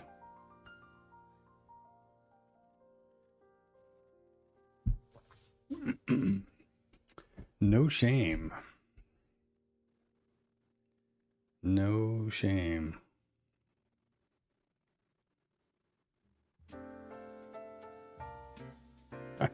This chick that's trying to get one is, she just straight up front made up hundreds or thousands of fake clients to build this deal up to sell it to JP Morgan, and then bilk them out of a couple, three, I don't know how many $1 million. And she's all about, she wants to get one of these 250 pardoned. This is freaking amazing, man. That Trevor Milton, that is one scum-sucking pig, that guy. Oof. That is a bad news guy there. What's her name? This Charlie Javis. Right here, this chick. How much did she get? This is, I was looking at this morning. It's quite an amazing thing. She defrauded, sentenced to 85 months in prison. She defrauded JP Morgan millions of customer accounts.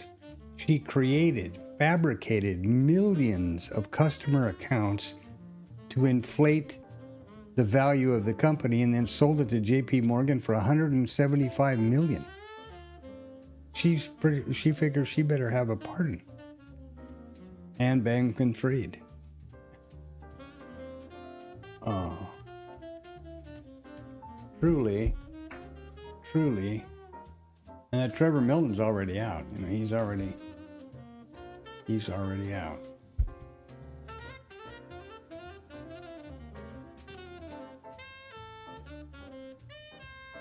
I hadn't heard about this, but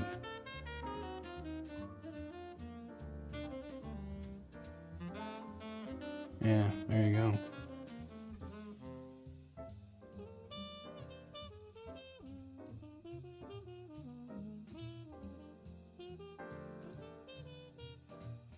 Oh, and he's going to have a rally here on July 4th. What does he need a rally for? I mean, he's not running for anything. What does he need a rally for? I wonder. That's an honest question. I don't know. Just like he had some other fundraising rally here the other day. And that's part of what this Fight Club thing was about also, I guess. I don't know.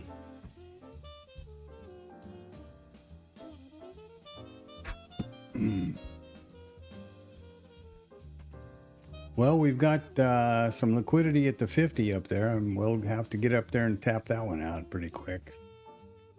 We're finally getting into the 200s now. That's kind of nice.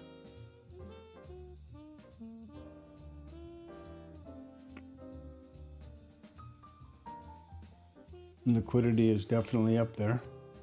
We're over 1.25 million in the MNEQU contract, and 608,000 double the MESU over the M's. So this out during the cutoff, I'll delete those out of the system. Don't think I have any need for them. I've already done so in Bookmap.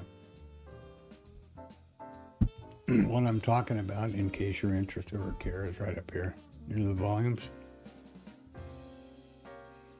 Unless you're mandated to do so, you should always be real careful not to trade, to make sure that the contract you're trading has the majority of the day volume.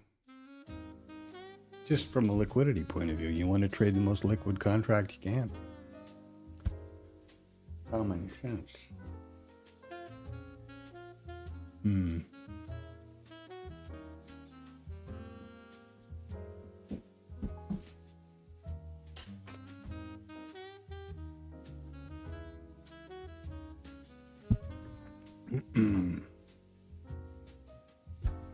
Let's see, do I have some sort of crisis email? Let me check that.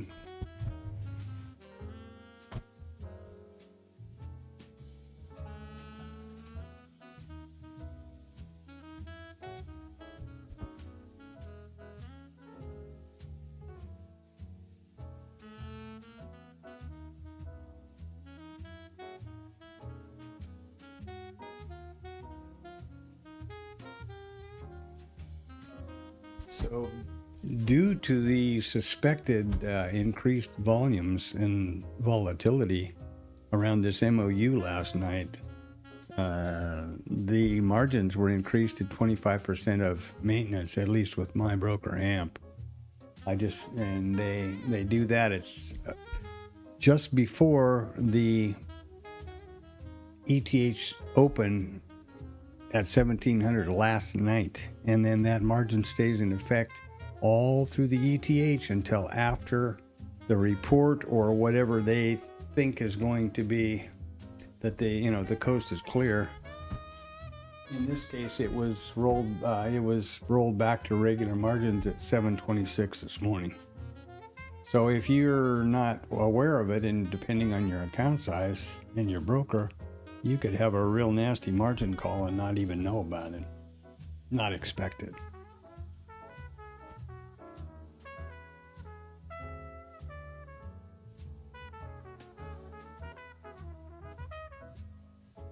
Which can put a pretty big kink in your day.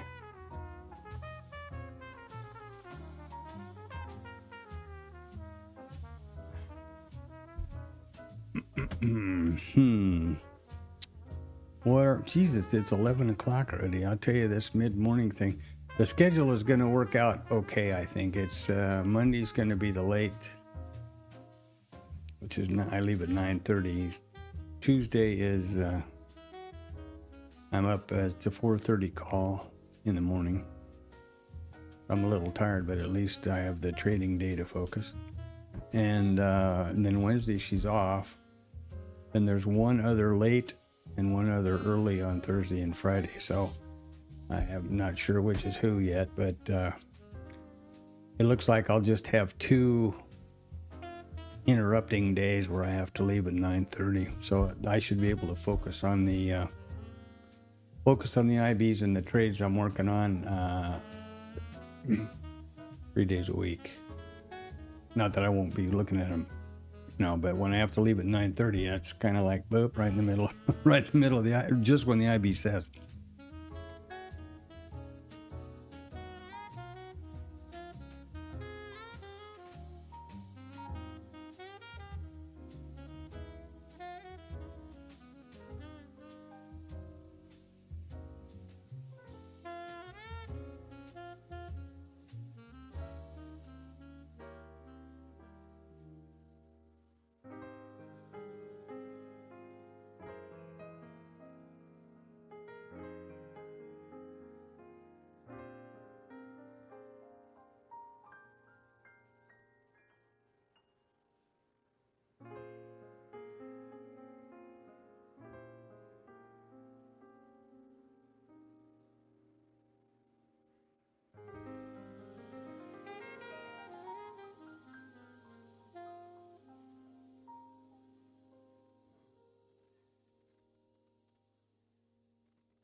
And if I had to pick a day that I was not going to be available at the IB set, Monday's a perfect one, based on the data,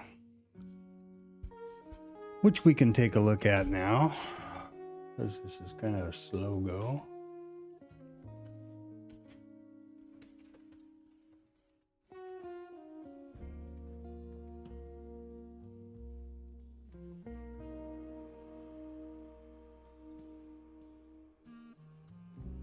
So we know how I do it with IRT. Let's look at what I was talking about here was initial balance by rejection. And here, what we need to look at are the days. So this is with the zone. There's Monday. Let's go back to days of the week. Notice these percentages. This is just for this is single breakout, double breakout, no break. Right here. And ES 6 months. Chicago cash. Monday. Tuesday, Wednesday. Want to be here for that one. Thursday, Friday. Oh, oh baby. I hope to hell she goes in early on Thursday and not Friday. So that should be okay. Tuesday, if I get Tuesday, Wednesday, Thursday out of it. Tuesday's been kind of a suckwad day as far as the IB goes, but at least the probabilities are pretty good. So there you go. That's what I was talking about.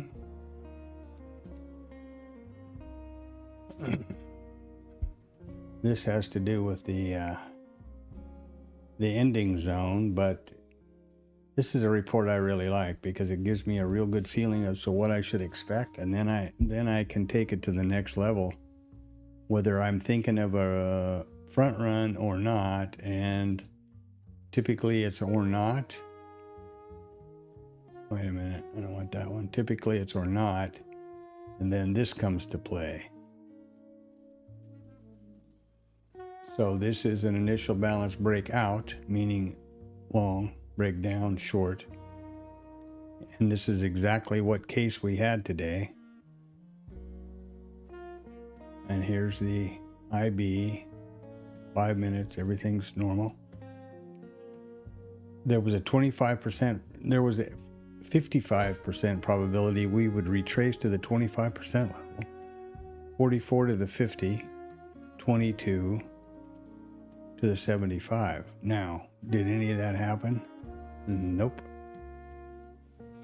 Best viewed, or easiest viewed right here. So here is, you can see the initial balance area, this shaded. The continuation candle, which just is easy for me to flag the ending zone. The IB low was first. Oh, sorry about that. The IB low was first. God damn it. Back to the business at hand. This is what I'm talking about. And this is what I was talking about in terms of days of the week. Better days to have the, the IB, that run, the TAM run at 9:30. And then, geez, I'm sorry about that. Not sure that was correct. Anyway, there are the pullbacks, right? So in this case, it was an initial balance breakout. 55, 45, 25, okay? No, but you get the point. So here's what happened. This is London.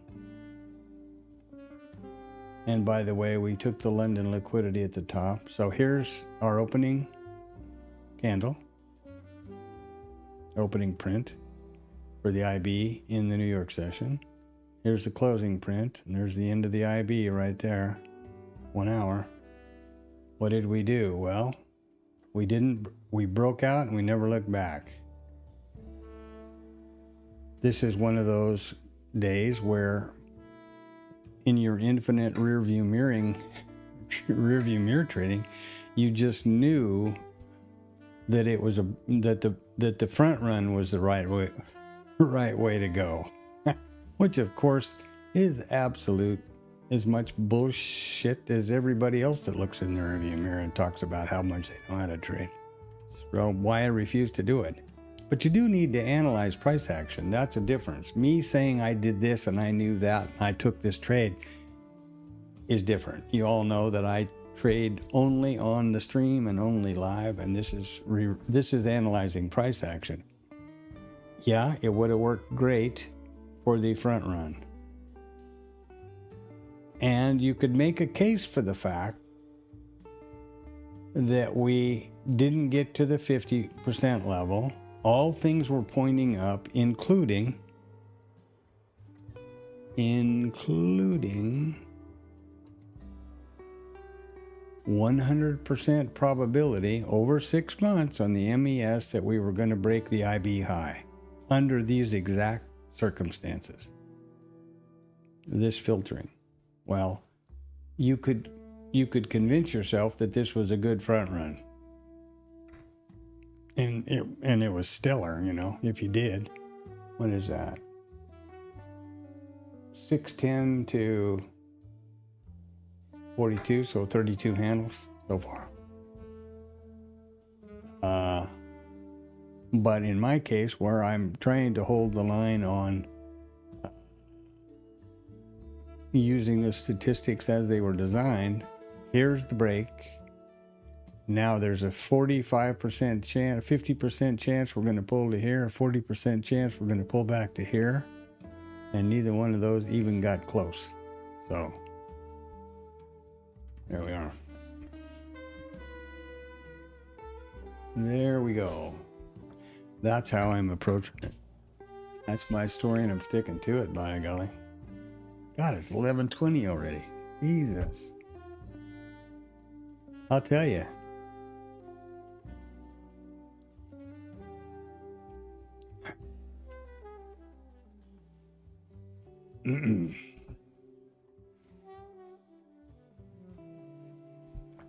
So I hope you're having a great trading day, that you've been long. And this is not, I want to point out, and I try to every day, on every, time I think about it. This stream is not my way or the highway.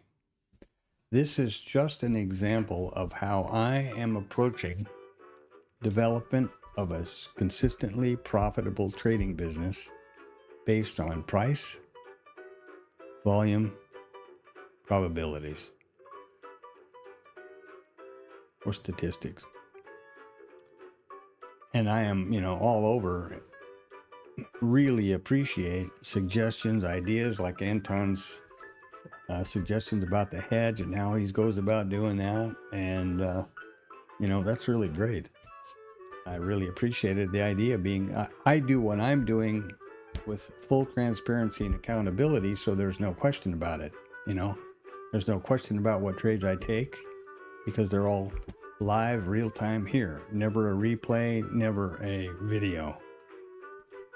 And certainly never one of the, I saw ice breakout and I took it here, none of that crap. Or here's the bar trade I took and I just happened to know this was going to happen. And the second that happened, I was fast with my reaction. I never do any of that. And if those people do that stuff, my response is, that's really great. Why didn't you just do that live and have it recorded? And that's usually followed by silence. Kind of like the people that go, I took this vetted trade at such and such, and I go, that's really super. How far back, how big was your data set? How many instances, was it? What's the probability of that? What's your consistent winners, your consistent losers? What's your drawdown? Always followed by silence. Nobody's ever said, except Rod, a couple of times, but he does it differently. He does his probabilities more like edgeful, as the edgeful is that I have and that I show now, because I don't have the extra pay for it one that does the really in-depth back test. Probabilities. When we did this and this around the IB, there was such a so-and-so probability we're going to break out. Nothing to do with, I look back over 500 trades and I had a win rate of X and a loss rate of X and a risk to reward ratio of such and such. Nobody does that that'll offer up and say, well, or tell me it's none of my business. That's just silent. So that's why I'm holding the line about this and only trading live, and that's why I'm doing the Globex stream. I'm trying to explore if there's some interesting opportunities in those two Globex opening range breakouts. And the reason, and I'm live streaming them, because if there is, and I take the trade, it's in the stream, it's copied, it fulfills my commitment. Otherwise, if I wasn't streaming and I saw the opportunity, I couldn't take the trade. And in fact, that's how the stream evolved to what it is, which is the entire cash market. I started out streaming a couple hours, walked back into the desk, and there was an opportunity, and I'm going, oh hell, no stream, can't do it. So I immediately, didn't take a second and a half to figure out the stream I better not end the stream. And that's how it came about.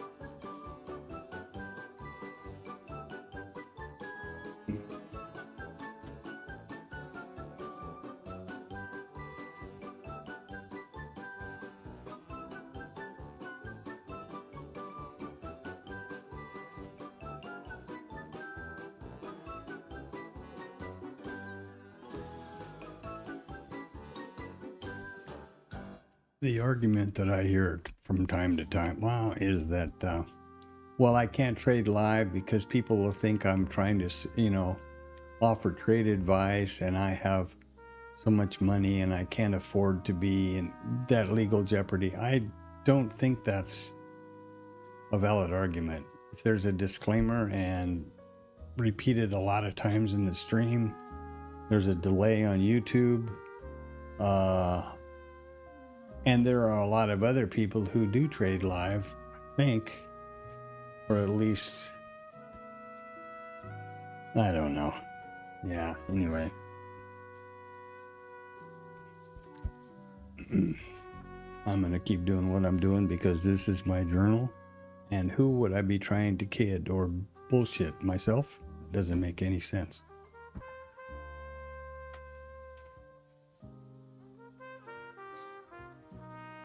And since I'm not a cabinet member, I have to tell the truth.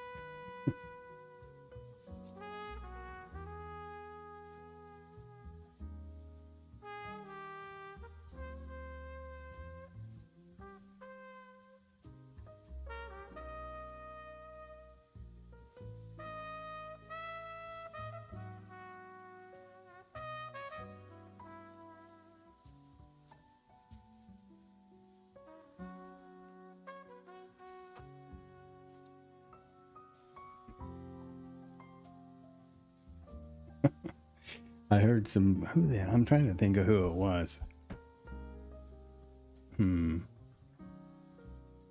It might have been the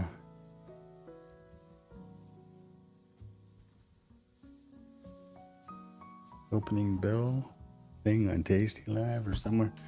A commentator, a financial commentator, trader.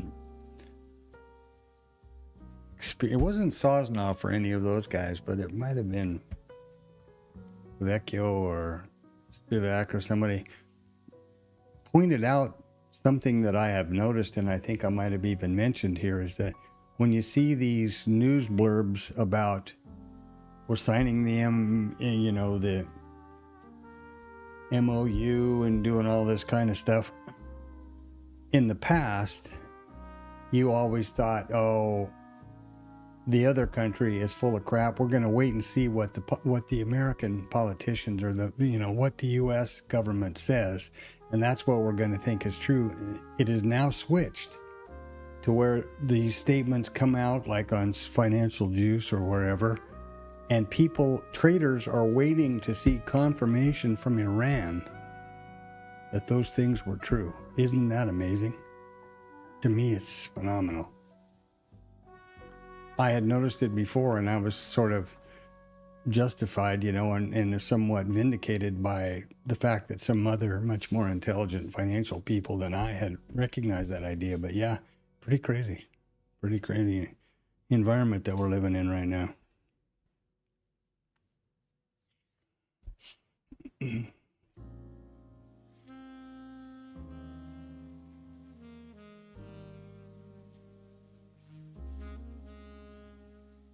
I think it was first call, I'm not sure.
Yeah, it was pretty strange. I mean, I have thought that and probably mentioned it here because I speak my mind, but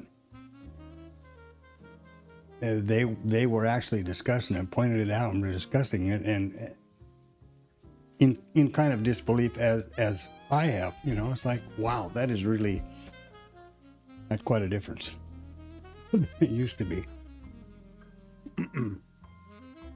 And a number of times in the recent couple of weeks, it's just been BS spin, based with not a hint of truth involved from this side.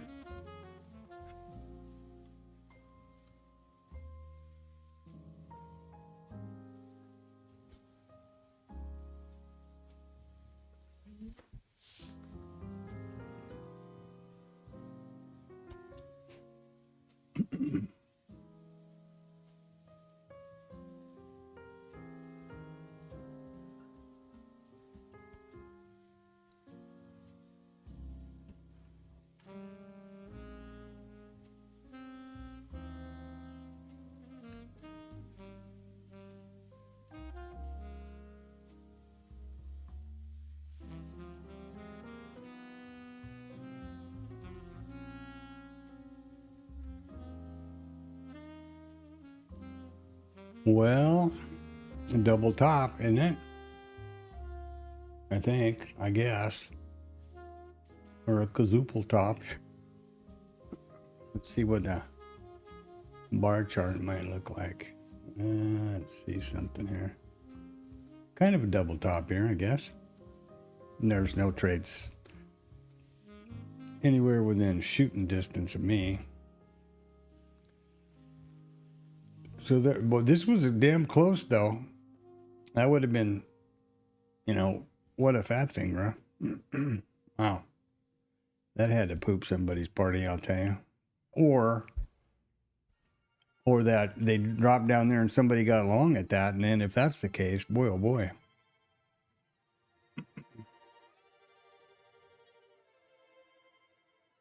I'm guessing this was a buy and somebody hit him.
Well, it's so dark.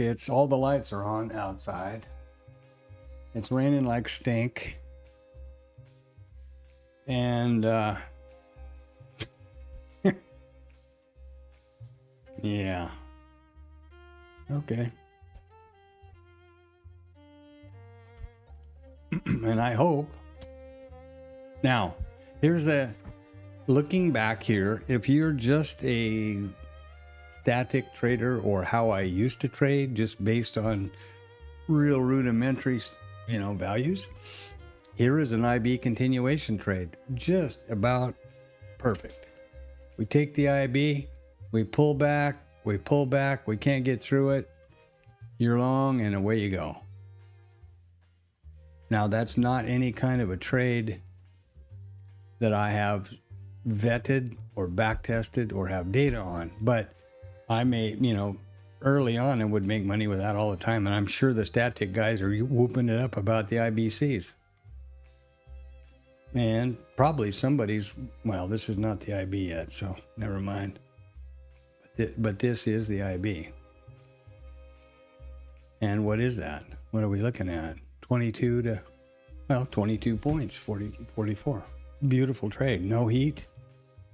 Common sense. Yeah. No data from Edgeful. I don't think.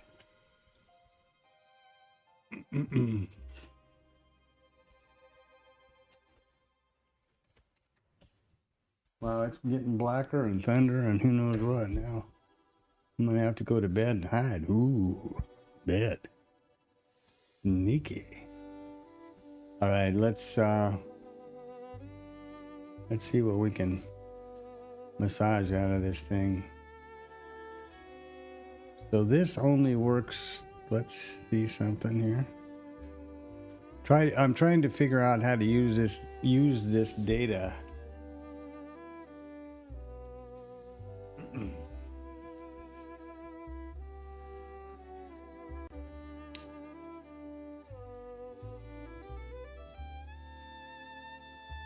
Inferring the opposite, right?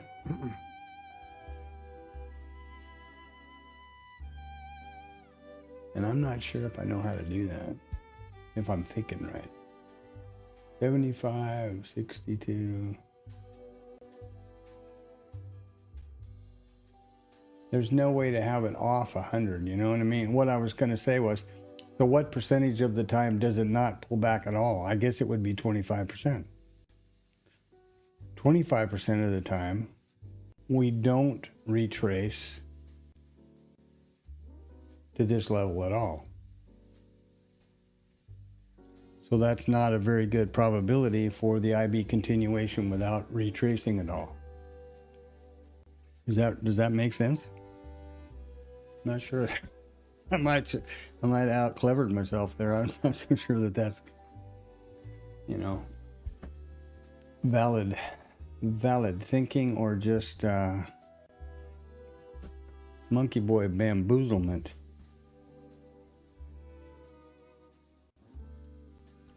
I know one thing: if it keeps thundering and lightning and raining and getting any darker, this old cowboy's going to be under the sheets, hiding under the pillow.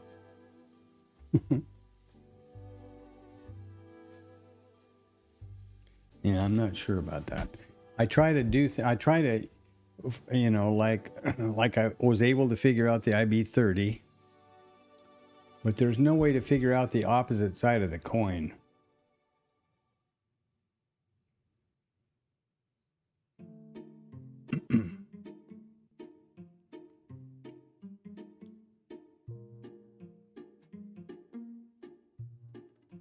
That I know of. I don't think that logic's correct.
One thing I often forget to point out over here on Edgeful stuff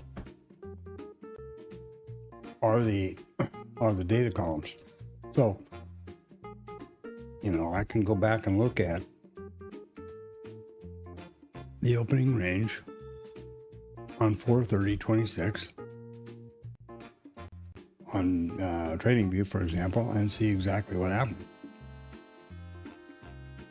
Or you can, or anyone. I don't know. I'm hoping I can get this to where it can replace all the hard work and stuff on IRT.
What I was going to say was here, assuming I get it together,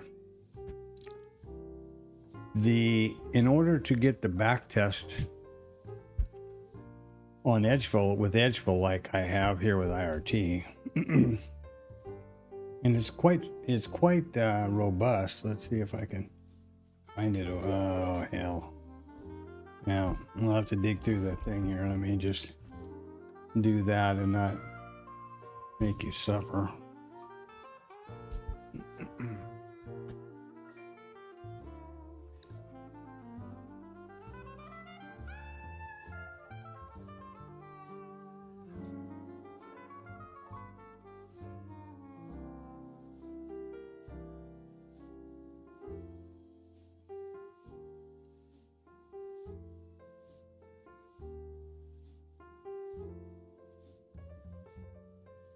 Yeah. Hey, Pandy.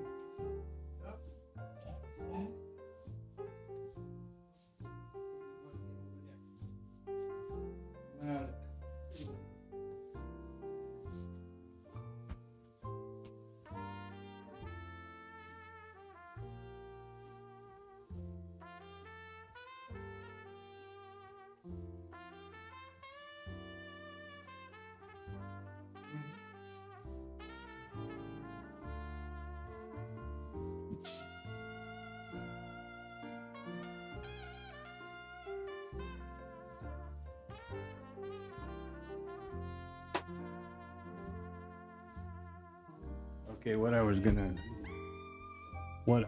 show you was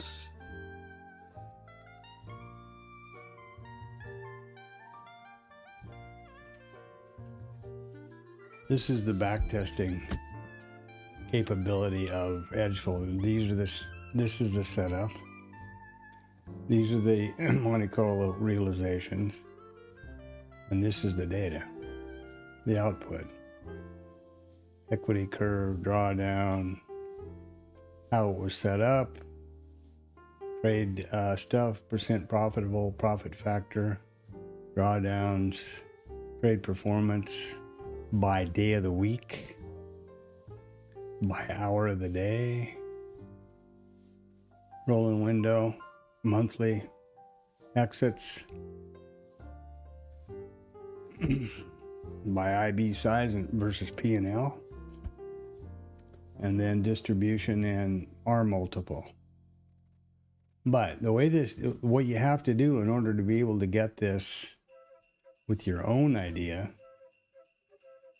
is to create a script, a Pine script in TradingView, and then you can import that into Edgefill and automatically and immediately create that backtest and Monte Carlo report. Or they have like 5 or 6 ones you can test. That's what that one was that I just showed you. Well, that add-on for uplift on the Edgefill subscription is pretty expensive.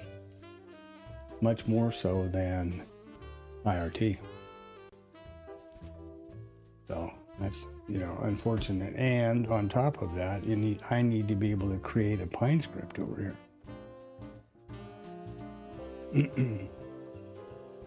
So, it's not all easy sailing, but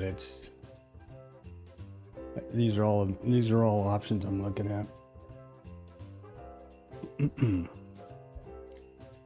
And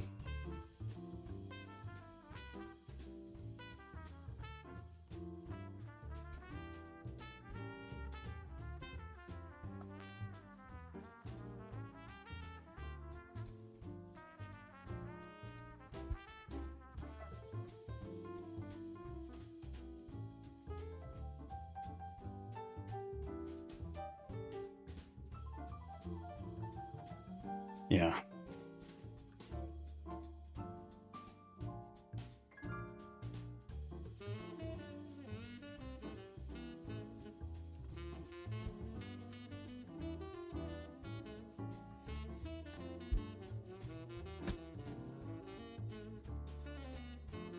They still didn't tag out that liquidity at 50. That's pretty amazing.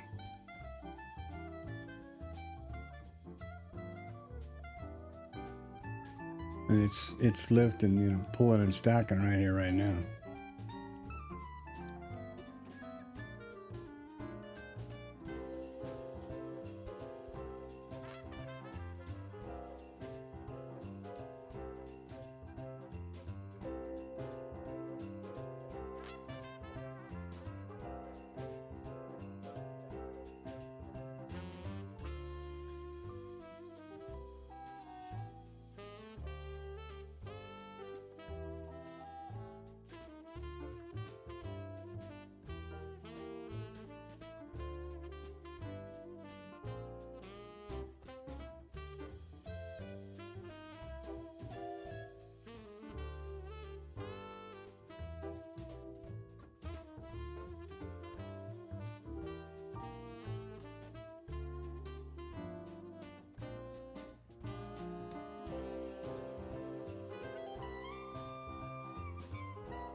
Top of the hour, I'm going to go get something to eat and take a little break. Don't see any opportunity for my setups, so.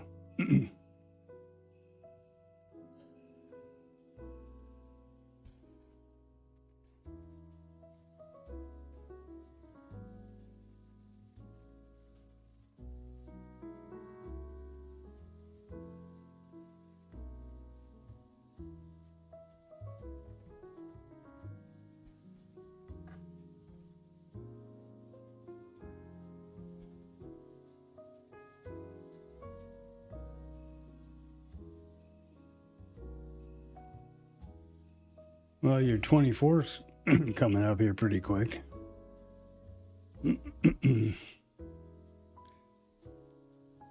That's the mid, eh? That IB is just below there, so.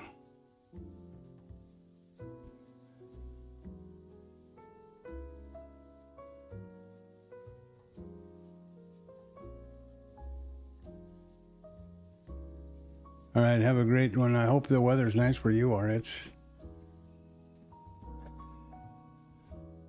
something else there. Yeah.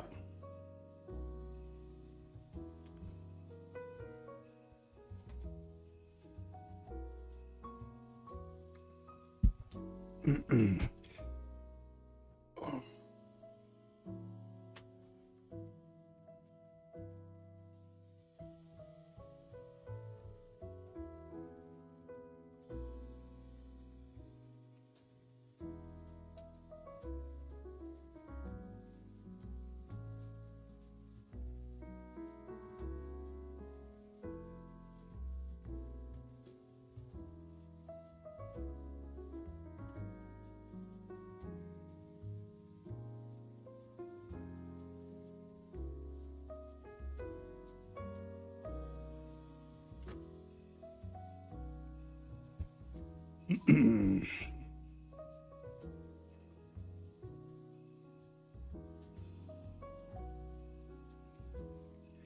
I've got to leave for go get Tam at 1:30. But it's a quick run, so.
Well, M contract is way less volume than U, so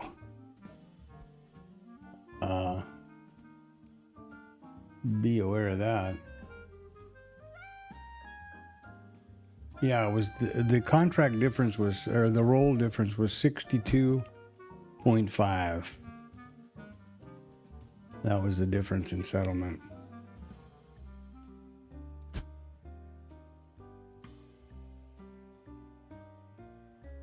Oh, right here. It's right there. There's settlement on the S, or the M, and settlement on the U, 62.5. That's what I use to calibrate and re-import the micro composite flags on the book map.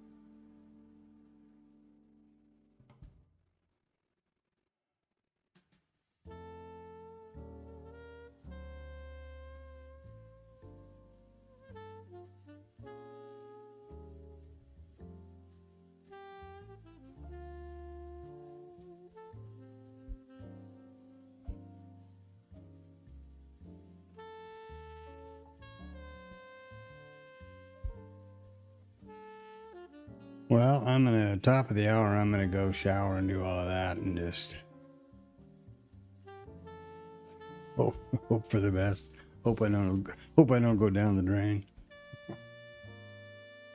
And welcome to the stream, by the way.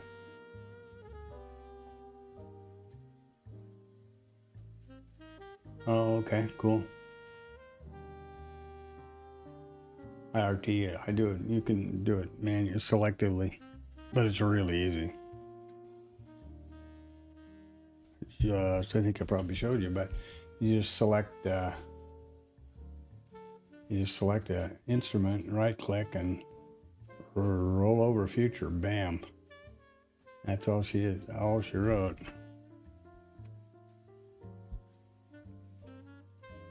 That's all there is to it.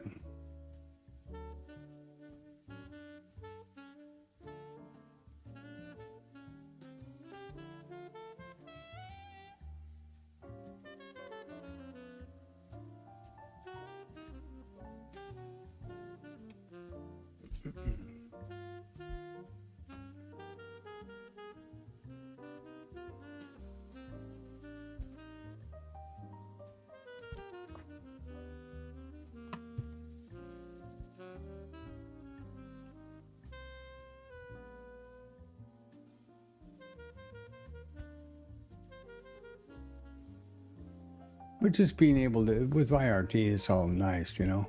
It has a lot of features, a lot. But it's so much less trouble to navigate around and look at thing. If I want to go back and look at what the IB did, you know, what nth day ago, it's just falling off a log simple. Truly amazing. Truly amazing. And here's a big gap that hasn't closed, by the way. Oh no, I'm sorry, that's the roll.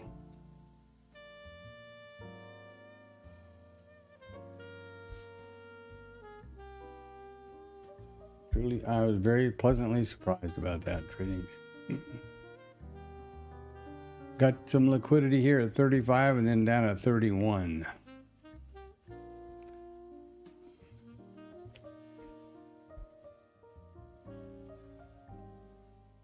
Big low volume node here.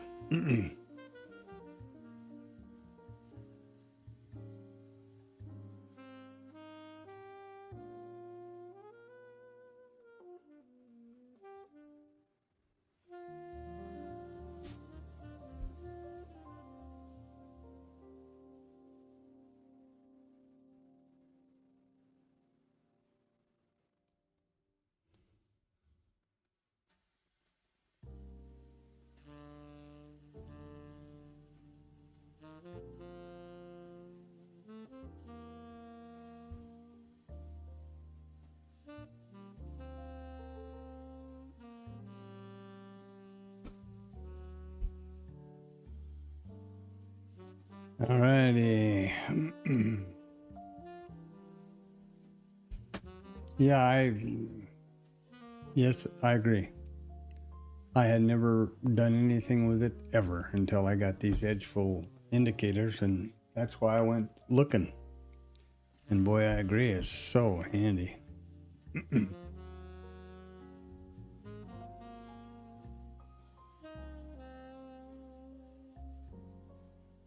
Now, I don't, maybe it's got the capability to do all the same kind of stuff as IRT. Maybe you can export data and, you know, set up an indicator with the session prices or something. I don't know.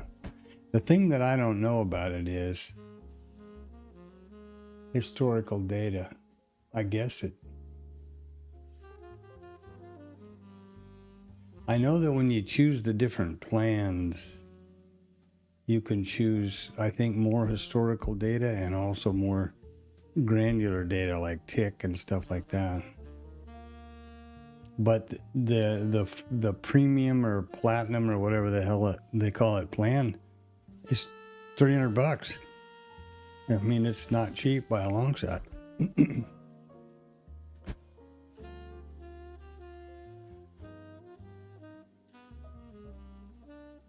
That's certainly not, you know, I've got the like $12 or something.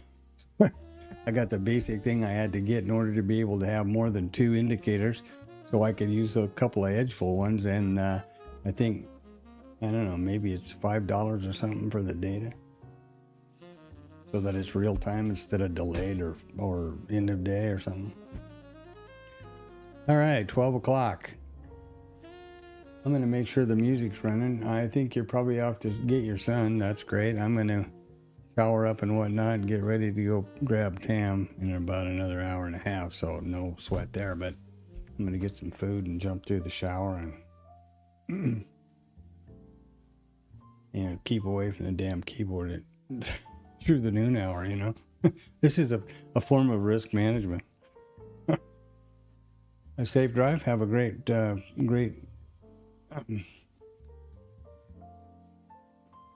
picking up your son episode, and I'll be back in a flash.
Yep, we'll see you in a minute. I forgot to put away from the keyboard. I always forget to type stuff in the chat over there.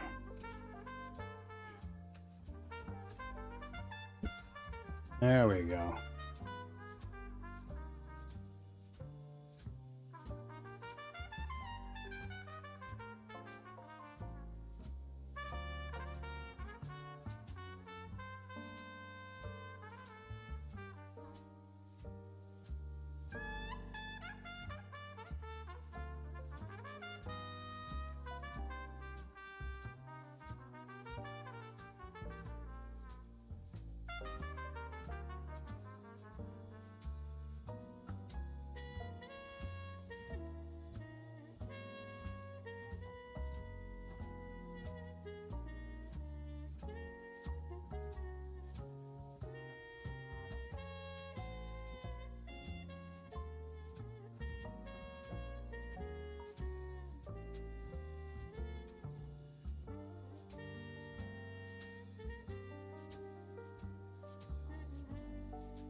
All right. I'm gonna. Hopefully, this pouring rain won't get me, and I'll be back in the flat.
All right. Well, that was a lot of fun. Hurried up, go get the girl. Anyway, back here now. I always forget to type that. Okay, where are we? 35, all right. Market recap. Here we go.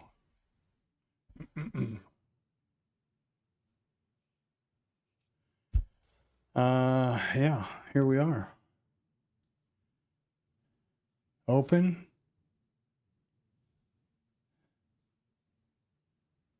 What are we? 98 to 24. So we're about 25 handles net up on the day.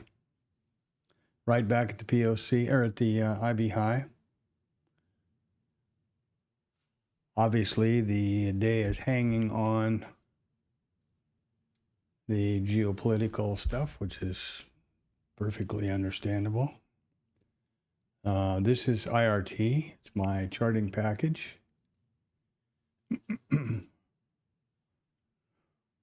If you are new to the channel, this is the, and you look in the header of any of these pages or tabs, you can see, of IRT, you can see the instrument, the chart type, the periodicity, and the session.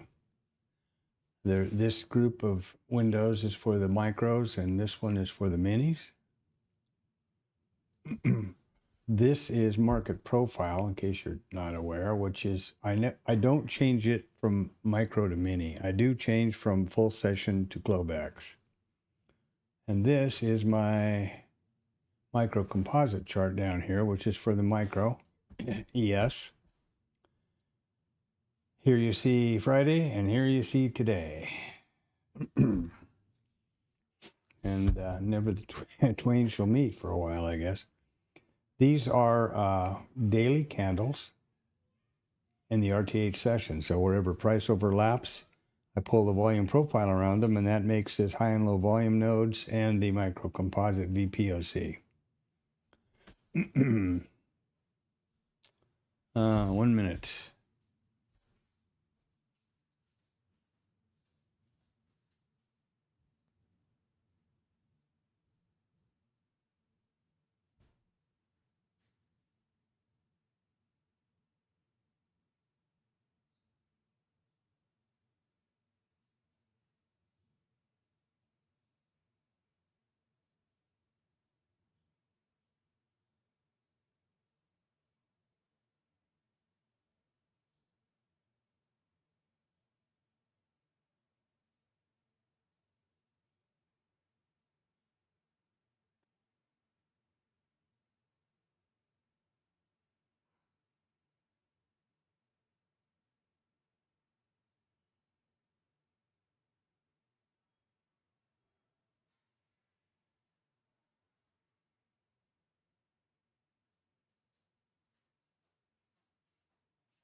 All right, sorry about that.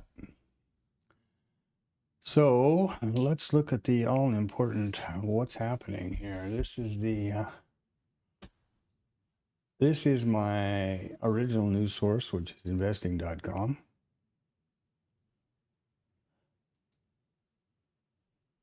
Can filter for wherever you are in the world or whatever reports you're interested in. But what? Well, we're having an uprising here. I may have to deal with this.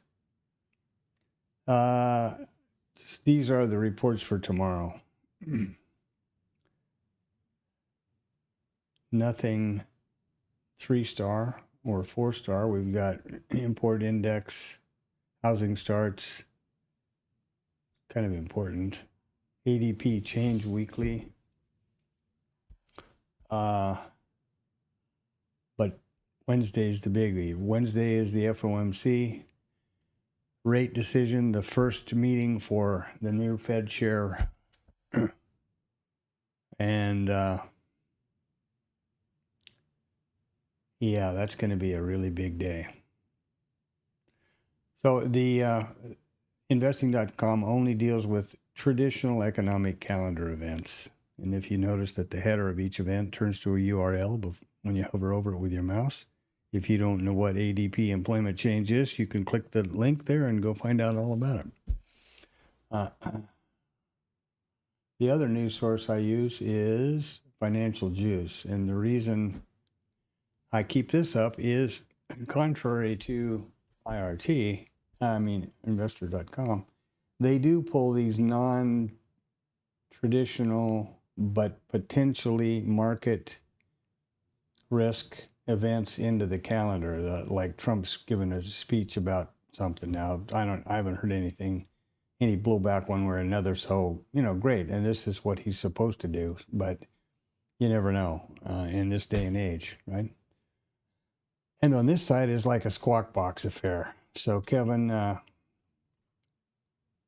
Warsh is going to be the new Fed chair, and this is his first meeting, and they have a rate decision, and they should be raising rates. Everybody on the planet knows that, except this one guy right over here. And that guy right there is the one that's, we'll see if Warsh is really going to be a Fed chair, maintain the independence of the Fed, or if he's going to be a lackey. We'll see. We haven't had a good success rate when it comes to cabinet members, so let's see what goes on with this one. So Wednesday's going to be the big day. Now we're going to have the market on closing balance right over here at 1450, as we do every day. So hold on a minute now. I got make sure I get a couple other things done.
Well, anyway, I'm going to have to mute here. Mom's got the Mom's got the vacuum out. Okay. So, standing by for the market on close. It's been an interesting day. Remember, we rolled this weekend, and we're still in the rollover. The volume has more than exceeded the expiring contract. I'm going to mute off here. They're making noise out there. Stand by.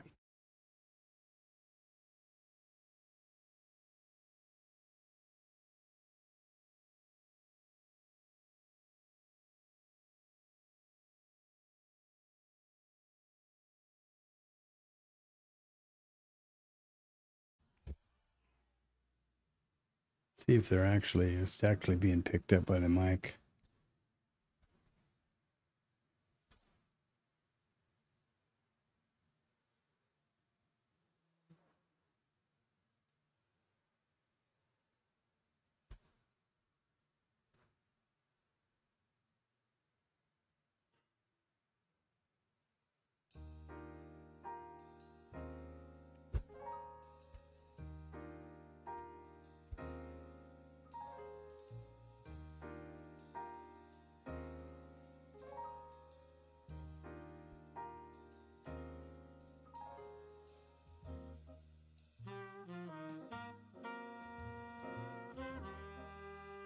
Oh, I don't hear. Good.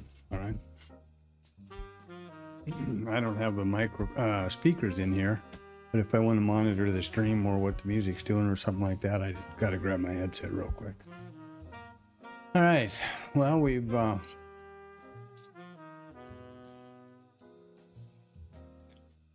that's what it is, I guess.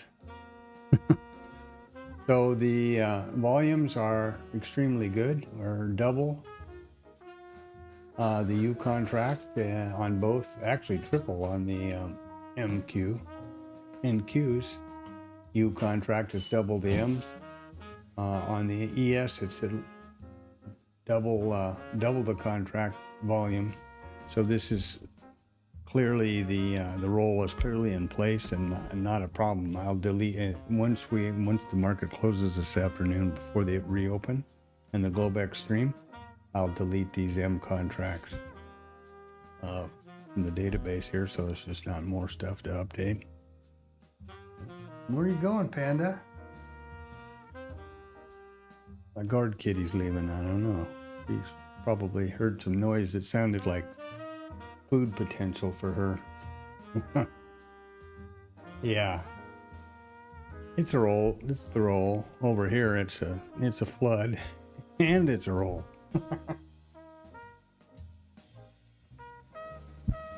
So I'll be on the Globex again tonight at 1700 till about 2030, I suppose. Checking this story out if there's opportunity for the opening range breakout of the Globex from 5 to 6 or 1700, 1800. And then for the Asia session from 1900 to 20. And that's best right there. Here we go. Here's yesterday night. Here's last night. Open Asia. And the initial balance for today. I don't do London, obviously. And basically, these are opening range breakouts because I differentiate mentally. The initial balance, in my opinion, is in the RTH session. So that's what this is. And these are the opening range, which I can... they have a little bit of difference as far as the way these indicators are built. I can tweak them around, I set them all up so they are 1 hour, same as the initial balance. But the opening range could be, 5 minutes, 10 minutes, whatever you want it to be. I make them 1 hour. So here, this is the little shaded part here is the opening range. Now, no opportunity here, nothing that closed inside. There was no breakout in the Globex, but in the Tokyo, we pulled right back almost to the 25, but not quite for the trigger, and then the rest is history. You could have stayed on that trade for 100 points. I mean, well, what is it actually? And that's a funny story, but 75.70 to 76.45. 75 points. Of course, I didn't do that. I don't know anybody who could. If I put a trade on here, I'd be hard pressed to go to sleep and wake up hoping for the best, unless I had it perfectly set up with brackets. But that's one of the problems I'm dealing with, these opening range that I hadn't really considered going in, but that I'm finding to be a constraint. I'm done at 8:30.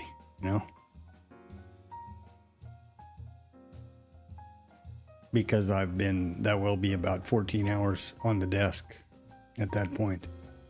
I start around 6. Tomorrow my wake up call's 4:30. And then I'll be back on the desk from 6 straight through. So yeah, I'm gonna have to. That's the reason I'm doing this, is to figure it all out. And the reason I'm streaming it again is for the commitment to no trades off the stream. Now there you have the market on close imbalance. Very little action. Let's see if there's any kind of reaction over here. Oops, don't need the music very bad. There's the, whoa, baby. I'll say, holy smokes. My goodness, look at that. This is the market on close and balance right here. Now, I'm going to post that over somewhere. 3,024,000,000 sell side. NASDAQ, 2,155,000,000 sell side. Dow 30, 1,025,000,000 sell side. Mag 7, 1,332,000,000 sell side imbalance. And it's important to remember that these are not the total number of contracts. This is the imbalance of buy and sell, of orders and bids to be executed at the close. Imagine a market so big that the difference from one over the other, and remember, these are limit orders. It's like our book over here, right? It's impossible in futures to have more buyers than sellers because we execute contracts requiring one each. That's trades. However, up here is the liquidity. These are limit orders. Can certainly be more of one than the other. You can see right up here, there's way more buy than sell, or what is this? Bids than asks, right? You can see that right there. So what this means over here is that on top of the normal market, the imbalance is 3,024,000,000 S&P 500 contracts. Imagine that at $12.50 a tick. And we're all pretty sure that they're hunting our stops. Maybe not. That's pretty phenomenal to me.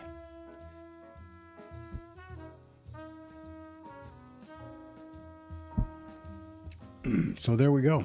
We're going to close this beauty down at the top of the hour and then reopen for the Globex at 1700. And remember, every day, every trading day at 8 o'clock in the morning until 1500. And remember that all times are Central Standard. This Friday is going to be a holiday. We've got a huge FOMC meeting and decision on Wednesday. Trump is somewhere over China. He's in France at the G7, so that might be kind of quiet, I guess. I don't know. Never know. At least the time frame might be a little bit different for us.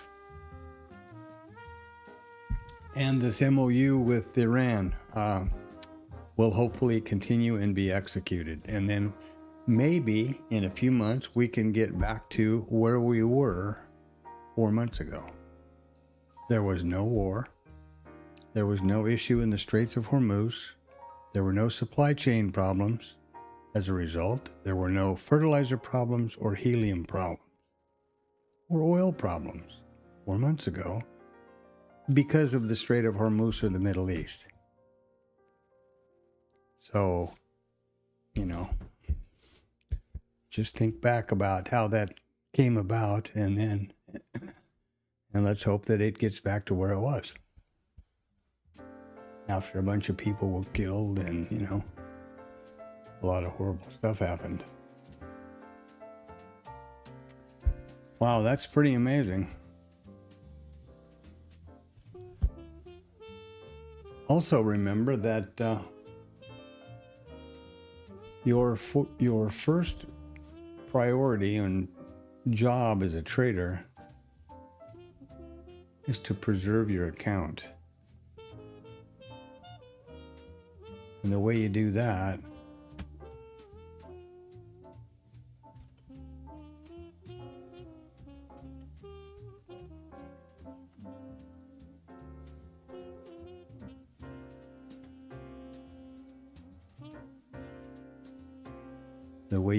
is to manage your risk. And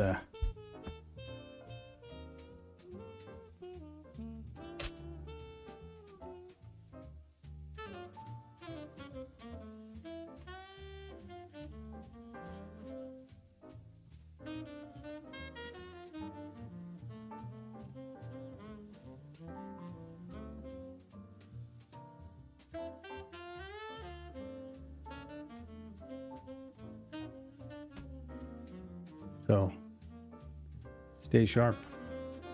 Had to type something there. Sorry about that. Also remember that this is probably one of the most intensive and competitive businesses or endeavors that you can get involved in, and you need to be really on your A game. You need to be sure you're properly hydrated and rested, and if you're on emotional tilt, get the hell away from the mouse. You need to really be sharp when you come into these markets in the morning. I can promise you that the people on the other side of your trades are sharp, are on their A game, are some of the most highly paid, well-funded, best supported traders and algos in the world, in existence.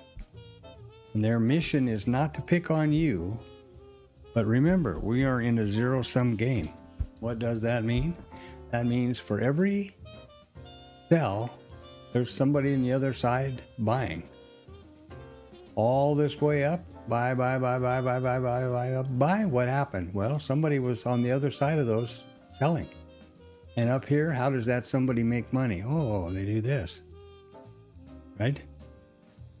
So you need to remember that every time you place an order, one way or the other, somebody's on the other side of that order wanting it and expecting it and believing that it will go the other way.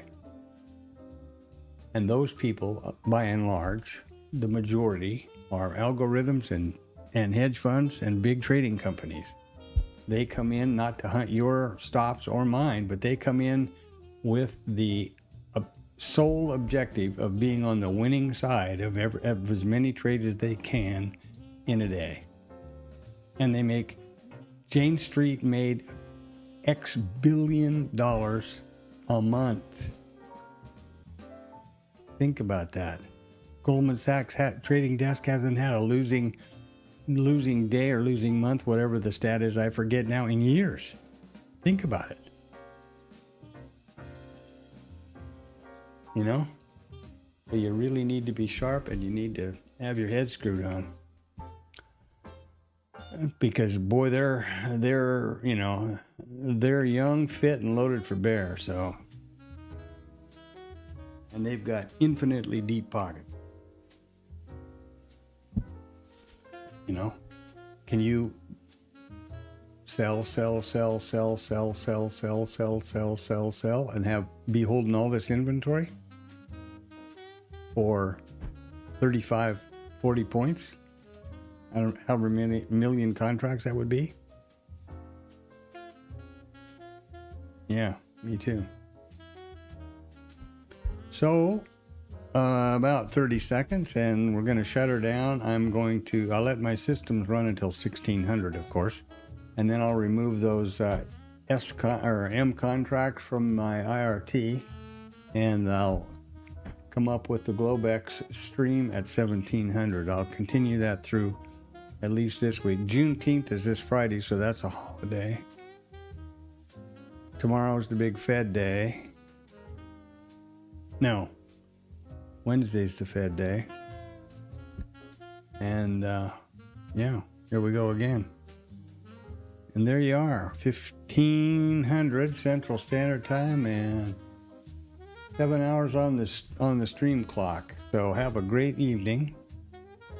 Anton, thanks a lot for coming by and usual contribution, and I hope everything's going good on your side. I'm going to pull the stream down now so I can get I got to do the time stamps and all that stuff and get the Globex stream ready and in the queue. See what's going on around the casa. See if we're floating away or what. Maybe this thing will turn into a boat here for it. We'll have a houseboat, who knows? So thanks a lot for coming by. Like, subscribe, by all means, contribute in the chat.